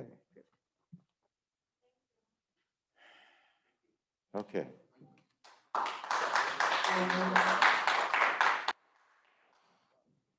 Our second appeal and last appeal for the night is for member Colin Flemings for a upper level deck with canopy. Thank you very much. So we'll let Cheryl speak first. You can bring two chairs up too if you'd like to have both of you up there. So to share with the background on this, if I can go ahead and state it here, Mr. Fleming submitted a preliminary plan for a deck with a canopy to be placed over an already approved W dock. The committee determined that the preliminary plans did not appear acceptable due to the size and the shape of the deck with the canopy on top of an already oversized W dock. I want to also note out here that this was a preliminary plan, and the reason why the preliminary plan could not come to the board over a year ago is because it has to be actually rejected, and preliminary plans are just conceptual. So on October 14th of 2021, the application and plans were submitted to the committee for review. The committee reviewed the plans and made the determination that the plans were to be denied. On Exhibit 1, the plan shows an approximate location of the already approved W dock which was approved back in April 1st. The side view on Exhibit 2 and 3 shows the proposed 8-foot high deck to be placed above the W dock along with a 10-foot high canopy on top of the deck. So if I get my decks and my docks all mixed up, my apologies, it's late. Okay, so the deck measures 30 feet in length with a 26-foot ramp and it's also 33 feet wide. So Exhibit 4 shows level 2 or the top of the deck, and Exhibit 5 shows the 16.5 by 15-foot canopy. Exhibit 6 shows the measurements of the approved W dock and the ramp. And Exhibit 7 is the concept of what the dock will look like. So if we can bring up Exhibit 7, that would be great. This kind of gives an overall view. It'll be the last exhibit, I believe. Right there. Oops, and it's also upside down. And so Exhibit 9 also shows the approved plan for the dock and the final inspection, because the W dock was already inspected and signed off. The member's appeal states that there is nothing in the POA guidelines that does not allow this type of dock. I have to state that's on the contrary. In the CCNRs taken from their specific tract on 3719, it states that the committee shall have the right to disapprove any plans, specifications, or details submitted in the event the improvement is not in, and it basically lays it out 1, 2, 3, 4, and 5. Accordance with the governing documents, if the design or the color scheme, the structure is not in harmony, if the plan is not considered, or if the plan is considered incomplete, the plans are deemed to be contrary to the interest, welfare, or rights of any or all part of the real property. The committee takes all submittals seriously, and considerations are taken not just with the member, but the surrounding neighbors and how the proposed improvement may affect the community. The committee feels that this proposed improvement is not in harmony for the surrounding neighbors or the community, and is too large for a single-family home. The committee did approve the W dock and has done so in other areas around the lake because the lake frontage has plenty of room. Finally, the committee's decision, which is the rejection, was based on an inaccurate site plan, which did not reflect the location of the ramp and where or how it will be mounted. And the other deciding factor is the committee feels the size of the deck with the purpose that it serves is not harmonious to Canyon Lake. This type of dock would also need to be vetted by the city of Canyon Lake for the structural soundness due to the size and the risk potential it can hold with the amount of people that the deck could potentially have. So, and what I also included on there were the two rules that we had before, basically what the committee's responsibilities are and the general design. And I included also the different decisions that were made from the committee. And in conclusion, basically, the committee basically states they feel that the deck with the canopy on the top of the existing W dock is not harmonious to Canyon Lake. The submitted plan does not depict the actual location of the ramp and how it's supposed to be mounted. Now I'm going to go ahead and afford the opportunity for Rich and Mr. Collins to come on up. There you go. I thank you, Board, for hearing our appeal. Just by way of review, when this plan was submitted to the Planning and Compliance Committee, it was rejected, and the logic and the reasoning they stated verbatim was that the first person said that, well, if we allow this kind of a dock, there'll be too many boats on the lake. And I replied and said, it doesn't matter whether you have a dock or not, or whether you have a 30-story dock, everybody gets 2 boats. So that made no sense and was without merit whatsoever. The second person on the original committee said that, well, if we allow this, then everybody's going to want one. Again, no merit in that kind of a statement. Another person on the committee states that, well, people tie up their boats in that vicinity there often, and therefore this would be in the way. Again, no merit in that whatsoever, because there's nothing in the guidelines that says that if people tie up their boats near your dock, you can't have a second level. There's also nothing in the guidelines that says you cannot have a second level on a dock.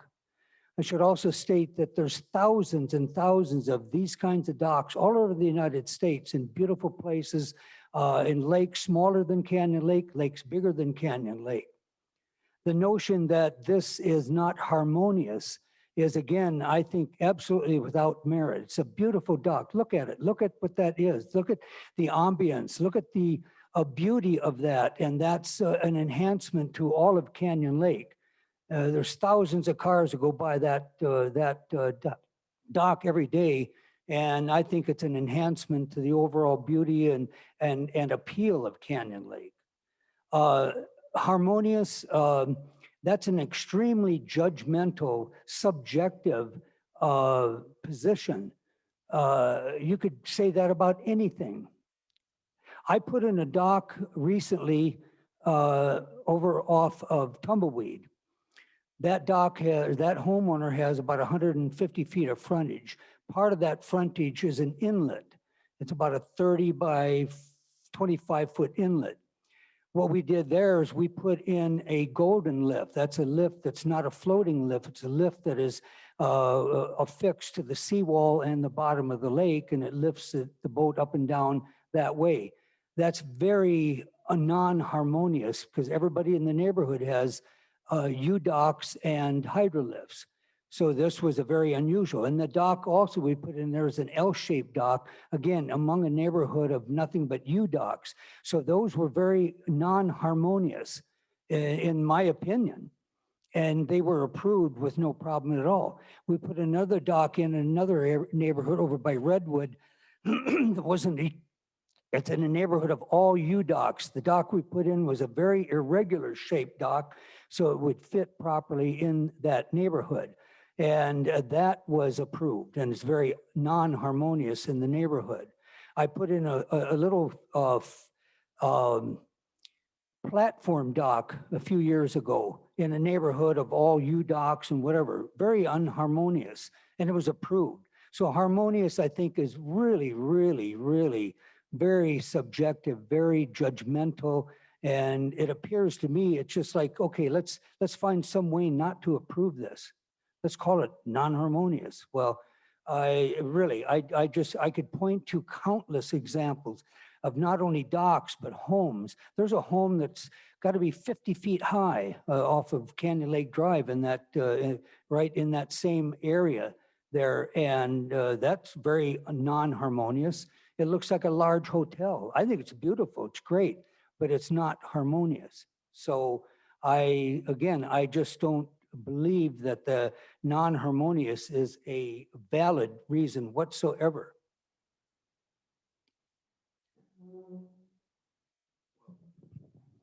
I mean, I personally, we built the bottom dock to support what we're trying to do. And we're doing it for property value and a place for to enjoy. We're on a real steep bank, so we don't have the opportunity where a lot of properties have a lower level area to enjoy. And I mean, I've talked to my legal counsel too, and they said in the guidelines, there's really no reason it shouldn't be able to put in here, but I mean, obviously you gotta go through, you guys to make it happen, so. That's pretty much all I got. Okay, I just need you to approve it now. okay. That's fine. Were there any comments?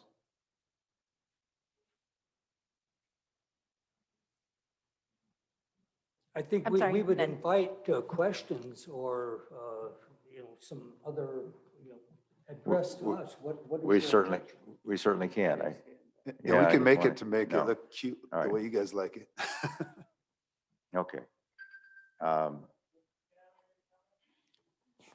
Not at this time, please. Do we have any questions? Comment?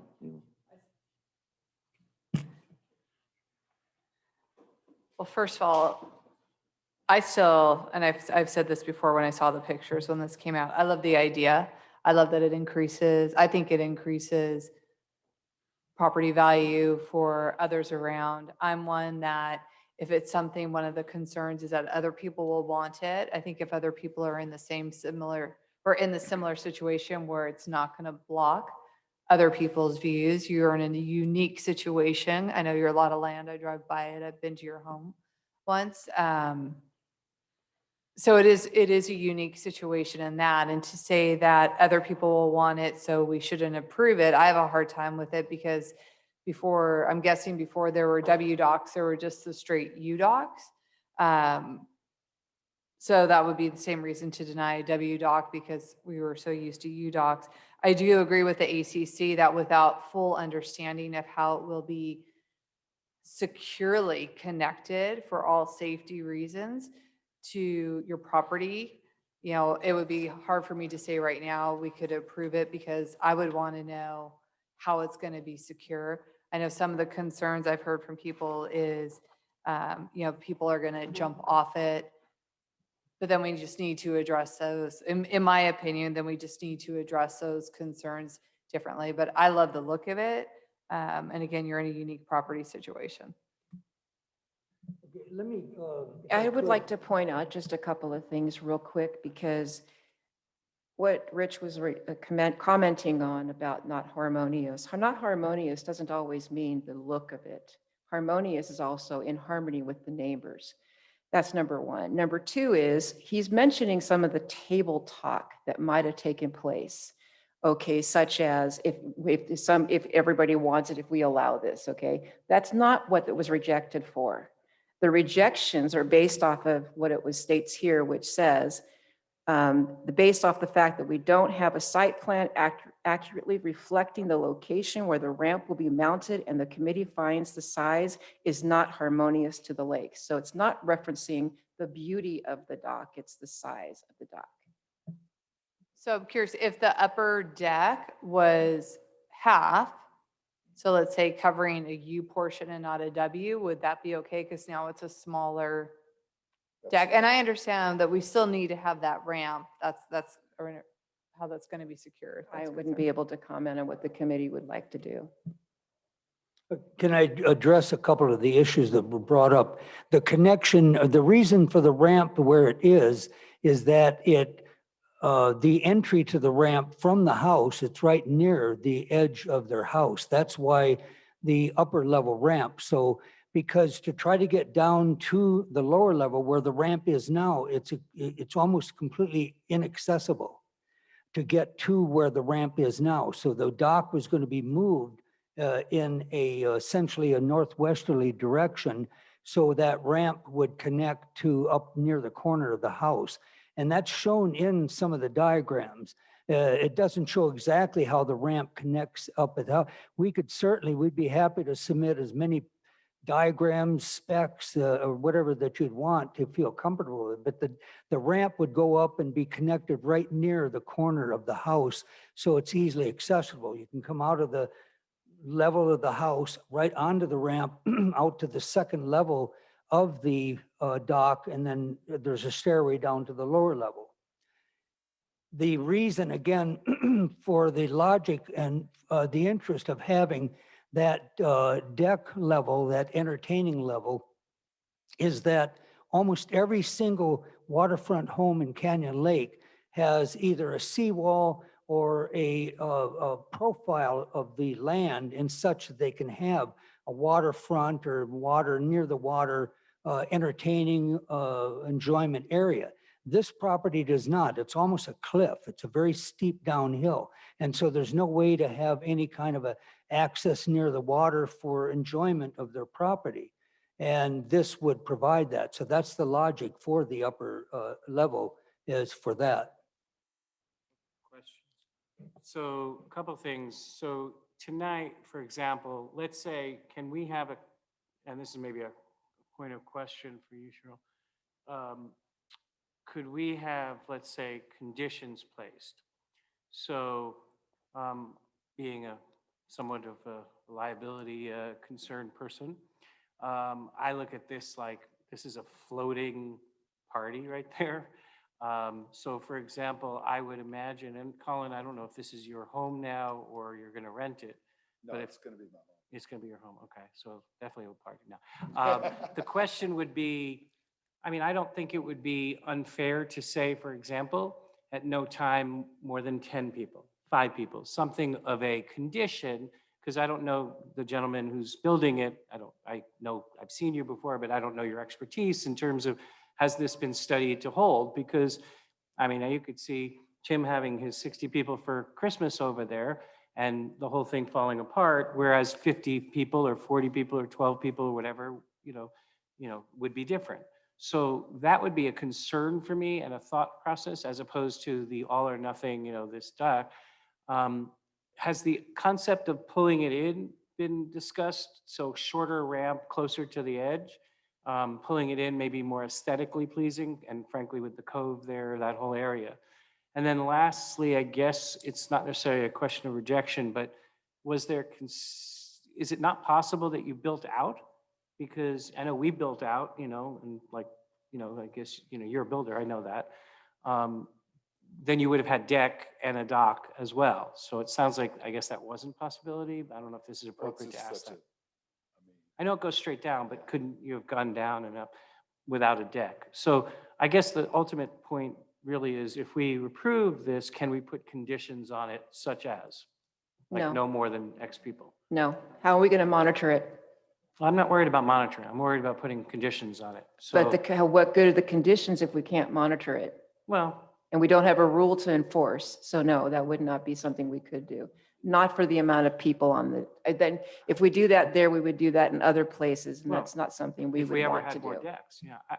It's I a guess I would- 1,000 square feet. It's 1,000 square feet Yeah, I of don't, space. if it's 500, whatever. I mean, if the homeowner said, I would agree to have no more than 10 people on this deck at any given time, and then I'll be happy, I think that would solve the problem. So I guess the word yes or no maybe is not the issue as much as maybe there is something that even legal could chime in on. I don't think in any way, shape, or form, Brian, that's a realistic statement. There's no way that a deck of that size that you try to limit somebody to 10 people to, and you have a party with 100 people over, there's gonna be 100 people on that deck. It's. Okay, could I address the issues I a have little two bit? quick things real quickly, if I may. Number one, we're kind of worried about how many people are going to be on that walkway at any one time under a party setting. I'll just leave it under a party setting. Number two, they're saying that they require the upper deck, upper walkway. Right now, I came across the causeway today. There's boats on the dock and a lower ramp. Yeah. That's my only point. I couldn't understand. He said there's. I also have to say that, I've seen it. I haven't paid a lot of attention to the terrain, but I've seen some construction sites in Canyon Lake that are incredible. And regardless of how steep that slope is, I certainly think it's feasible to build into that hillside somehow and create a deck on land rather than a floating deck that's 12 feet or so in the air that's going to carry 1,000 square feet and maybe 100 people. So I just have so many concerns about that, not even to mention how the neighbors and people across the lake are going to have to deal with the crowds and groups and parties up that's going to be basically right in their face. And the way sound carries on the lake, you know, another big concern. So I will say, I don't think it's harmonious to Canyon Lake, and not aesthetically speaking, but practically speaking. Okay, I want to respond to some of the comments and questions. Number one, I've built homes in Canyon Lake. I've built homes other places. I only build docks now. Every home that I built, I did the initial design work. Then I brought in the architect and the engineers, and the entire project was engineered and architected. So that's the plan here. I would never build something like this unless it was engineered. I'm a general B contractor. I have a math degree and an engineering background, but I would not do the engineering. That would be a professional firm to come in and do the engineering, and the engineering would be done in such a way that it could support N number of people. And what is that number? Well, the person with the liability is the homeowner. If the thing is spec'd for 30 people and he's got 60 people out there, that would not be very responsible. So, and the thing would be true of any structure in Canyon Lake. Every structure in Canyon Lake, every home, every occupiable building is engineered. And you could say, well, that house could hold 500 people on that top deck. It's not going to be done. That's I think just a really erroneous assumption that, well, we can't allow it because maybe that could get overloaded. You could say that about anything. How about boats? How about many people have decks. You could overload a deck. So it has to be engineered. And I would not take this project on until it had been engineered as far as actually building it. I would not do so. As far as a concern about that or a number of people on the ramp or whatever, again, it's all going to be engineered.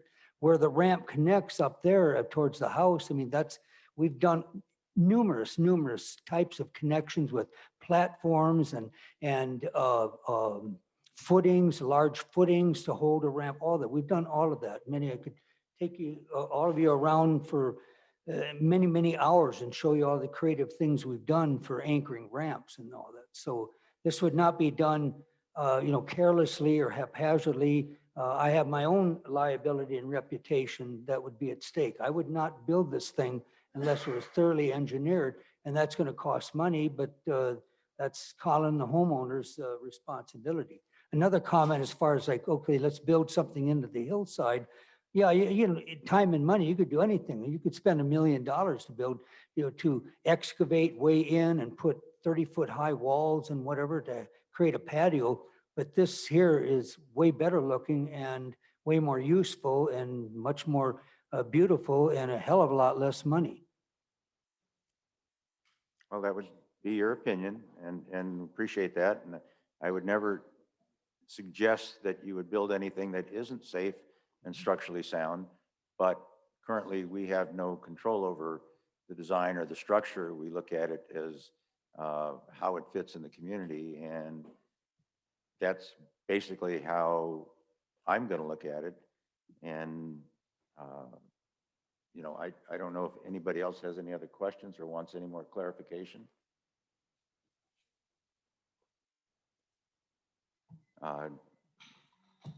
Do you have anything else to add? Well, I mean, as far as the look of it, I mean, you guys are going to pass that through, whatever you guys. It's not the look that when we say not harmonious, it's not the look that we're referring to. It's how it fits in the community. Oh. But to that, I mean, there's a lot of different things in this community that don't fit. And I see some on the water. I I call it the Axel Foley house. I think, for me personally, I think it fits because I think it elevates Canyon Lake. I mean, for me personally, but yeah, I understand, again, going back to the concern of not knowing how it's going to connect. But I also would trust and rely on the individuals, especially, and I'm sorry, I don't know your name, Ramco gentleman. Yeah, it's Ramco Docks, and I So built. sorry, I didn't know your name, but it's, no one's, Yeah. I think if they were trying to build it themselves, or if it were myself trying to build it, that's one thing. But when you're having experts come in and build it, that's a totally different thing. I think liability does shift to the homeowner and to the builder. Same as if they were building 1,000 square foot patio deck off the cliff. Yeah, it's not on the water, but that could have, structural problems later on and crash in. And I don't think we would be liable for that. It would fall back to the builder and to the homeowner. Yeah, let me address from an experience perspective, the large marina, 150-foot long marina that's near the lighthouse. I built that. I did all the design work of that. It's beautiful. It's worked functionally. I did all the ADA compliance with all of the existing marinas in Canyon Lake about 2 or 3 years ago. And that worked out beautifully. All the docks, there were lawsuits, I guess, going on with people, handicapped people who couldn't get over the big hump that was on the ramps. I engineered that design so it was all ADA compliant. We did the Marine Patrol dock, we did. So, I have great credentials from that perspective. And so I'm fully confident that I would design this and so that it's going to be not only beautiful, but it's going to be safe and sound. Now, another couple of comments, there's concern about how that dock's going to connect or whatever. Yes, the dock could be brought in closer to shore because that slope that's coming down above water, that continues down. It's very steep. In order to be at the 1372 line at that property, the ramp would be 2 feet long, and that's silly. So the ramp is where it is now. It was approved and it's way beyond the 1372 because again, there are some places in the lake where in order to be at the 1372, it's only 2 or 3, 4 feet off the seawall or whatever. Well, that's the case here. So we could bring the thing in much closer and never violate the issue at the 1372 is the docks don't bottom out on the mud if the lake level got down to 1372. That would never happen here, so we could shorten it. Now, as far as securing it to the shore, what I would do in this case here would be a concept of what's called strong arms and cables. We've done that in a number of docks on the main, well, all over, but especially on the main lake. So it's a more secure fitting or securing it to land. And that's what I would do in this case here. This picture is just somebody else's dock. I think it's in Texas, but it's similar to what ours will look like, the design. And so anyway, securing it to the land would be a major factor because there's a lot of wind. You get 70-mile-an-hour winds coming through. That thing's got to be secured really, really tightly with cables and strong arms over to footings that would be built right at the shore, right on the shore. Question, did I hear correctly, this has to be approved by City of Canyon Lake at some point or something? At this time, and Cheryl can correct me, City of Canyon Lake has no jurisdiction or no rules or laws that cover that. Is that correct? They do They intend intend to. In fact, this is something that would have to be vetted by somebody has to be responsible for approving the structural portion of it because we are not. That's good to hear. Thank you. Yeah, and I have no issue with that. The homes are built, we went through all the city or whatever. Currently, docks in Canyon Lake, the city is not involved. The POA is, but I have no issue with this going through a full city plan check and engineering review and all that. I would want that because that makes this more secure and safe. And that's what I want. I mean, the last thing I want to do, I build canopies. I tell the homeowners the last thing I want is a canopy that's going to collapse and destroy a boat or injure somebody. So I build the hell out of those things so that's never going to happen. So that's my approach to things, is to build things that, I overbuild things. That's my whole goal is in building, is to overbuild it so you never have any issues with something breaking, collapsing or whatever. Are you going to need the water district to approve this thing? You're taking up you're going out like that and you got something on top. What was the question? Will the water department need to approve this because of the size and the height of it? I don't believe so. I don't know that, No, because the that's dock's not already true. out there. I don't. I can answer that for you.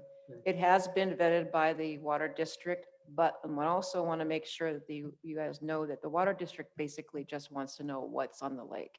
They don't look at the aspects of anything else other than that, like the size, shapes, anything. So yes, they have given consent for us to move forward.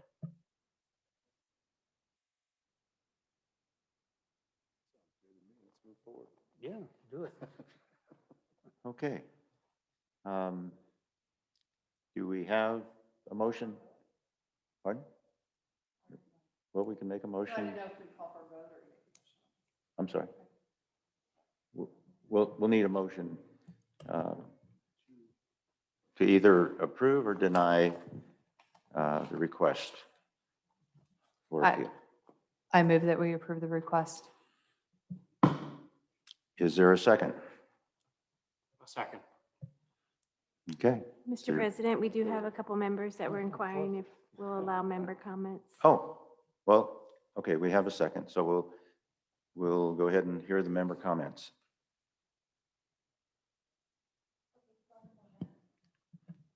Okay. Gentlemen, if you could give the Sorry, we're going to microphone. need your mic for a second. Thank you.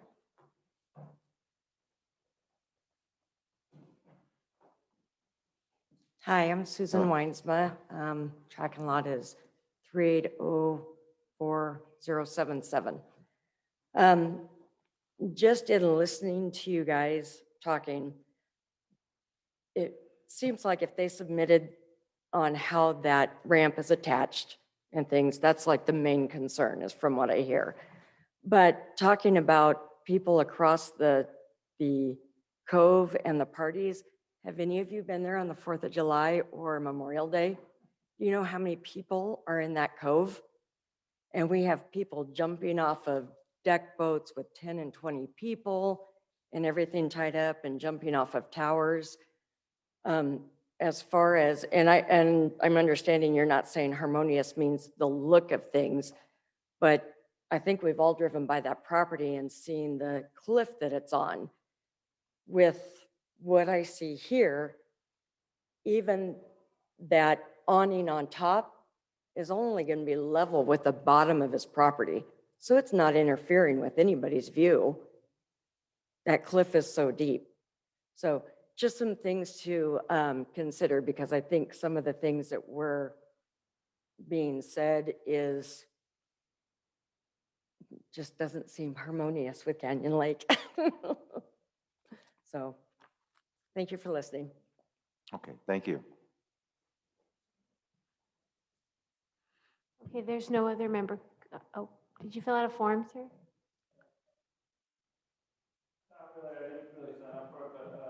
Please come up if you're going to speak.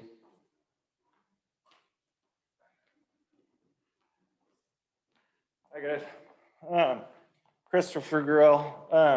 So the image that you have in front of you is a Waco dock or a Wahoo dock.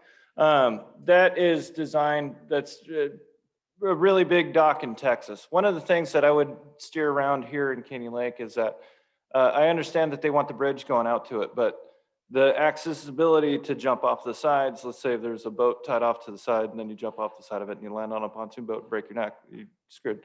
So one of the things that you can do with that is you limit the deck space over the slips. Okay, so whatever is on the sides of it, you make a hip roof, like what you see on the very top there. Okay, so it doesn't give them the accessibility to do that. Okay, but you flush it up with the front, so it's inevitable somebody's going to jump off of that. We're all 19 years old at once. So the end of it you can make flush to the end of the slip, but as far as to the sides of the dock and the front of the dock, you make it not as appealing and accessible, but it also limits the space for people to go down there and party on. Okay, so the ideal space on that, really, W dock of that size, I know you guys' property and I fight for your cause. I believe that we should be able to have 2-story docks. In your circumstance, you want to do the gangway to the roof, which is complicated to explain to people, but they haven't seen the structure of these things, twist, turn, and all that fun stuff. In that one, it's a little bit different, but what you do is whatever the deck space down below, you have the hip roof style, and then whatever the slip space is what you make the deck space. Okay, and so you'd be able to put a lot more people down below than you actually up on top, and you limit the space of it. So, I mean, a perfect form of structure over the water is a triangle, okay, to balance the weight of it. Okay, so as it goes up, you limit the space going up, but in theory, you should be able to have a very strong, stable dock that is a 2-story dock. It's just the method of it. That one is absolutely maxed out because that's a Texas dock and they have different rules than us. We have many things to consider here, and one of the things is this place parties and somebody's going to jump off the top of that. To limit that, don't give them the space to jump off. So you put the hip roof in. So there's a handrail and then you have an inclination down to the end of the dock. But it also makes it a lot stronger. So in this gentleman's case, you would have to limit his overall top deck space, but it would be a lot more sound structure. But in theory, there really isn't a problem with doing a double deck like that. And that right there is a Wahoo dock.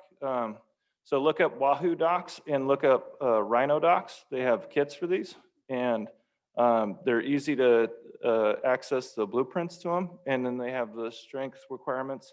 And I believe a lot of these are designed for like a 7 to 10 foot snow load. So if you do the research on these are actually pretty resilient systems. That's all I gotta say. Thank you. Thank you. Procedurally, Lynn, is there any way, I mean, can this be tabled and brought back once we do more research, or is this just a flat out yes or no tonight? The board could make a motion to table the action or approve or deny the request. I would also like to point out that this is not a complete plan either, so it has to go back to the committee no matter what. So there are things that the committee has requested of them to be able to do. So if the board should choose to approve, this would be approving of a concept and not the actual plan. Yes. Big thing would be if I got the approval so we could spend the money to keep moving forward. I mean, that's the big thing. I understand that there's some things we could need out of this. So in theory, Cheryl, we in theory approve it. It goes back. They debate it further. They deny whatever, then we're back here again on the final, unless it's everyone agrees, right? The only thing that would be denied after the concept of it is going to be any portion of it that the committee is requesting. It's not going to be denied for the same thing if the board approves the concept. He says he wants a 70-foot gangway. The committee says No. 12 feet. No, you know what I'm saying. The committee says 12 feet, you're in a fight again back here.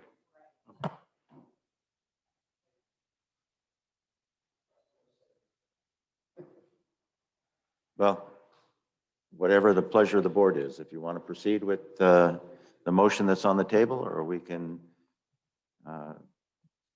table the whole thing. I mean, I'm convinced where I'm at on this concept, not so much the specifics, the structural, the detail, the concept in general. I'm comfortable with my decision. You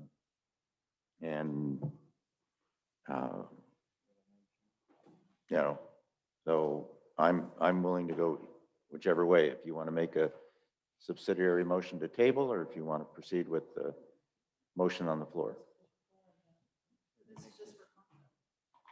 If we table it, what can the homeowner then do? I believe that Tim was saying table it to research more. You'd have to ask why. I'm not sure why you would table it. Then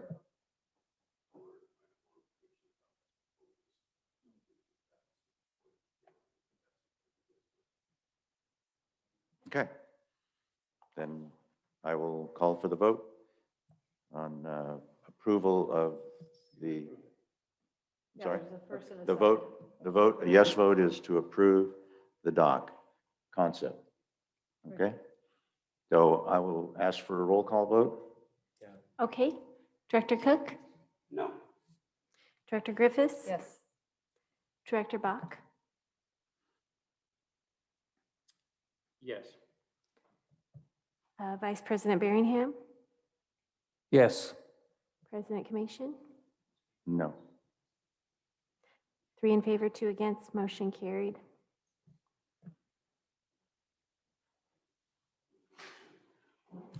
Okay. So we're done. Thank you all. Meeting is adjourned.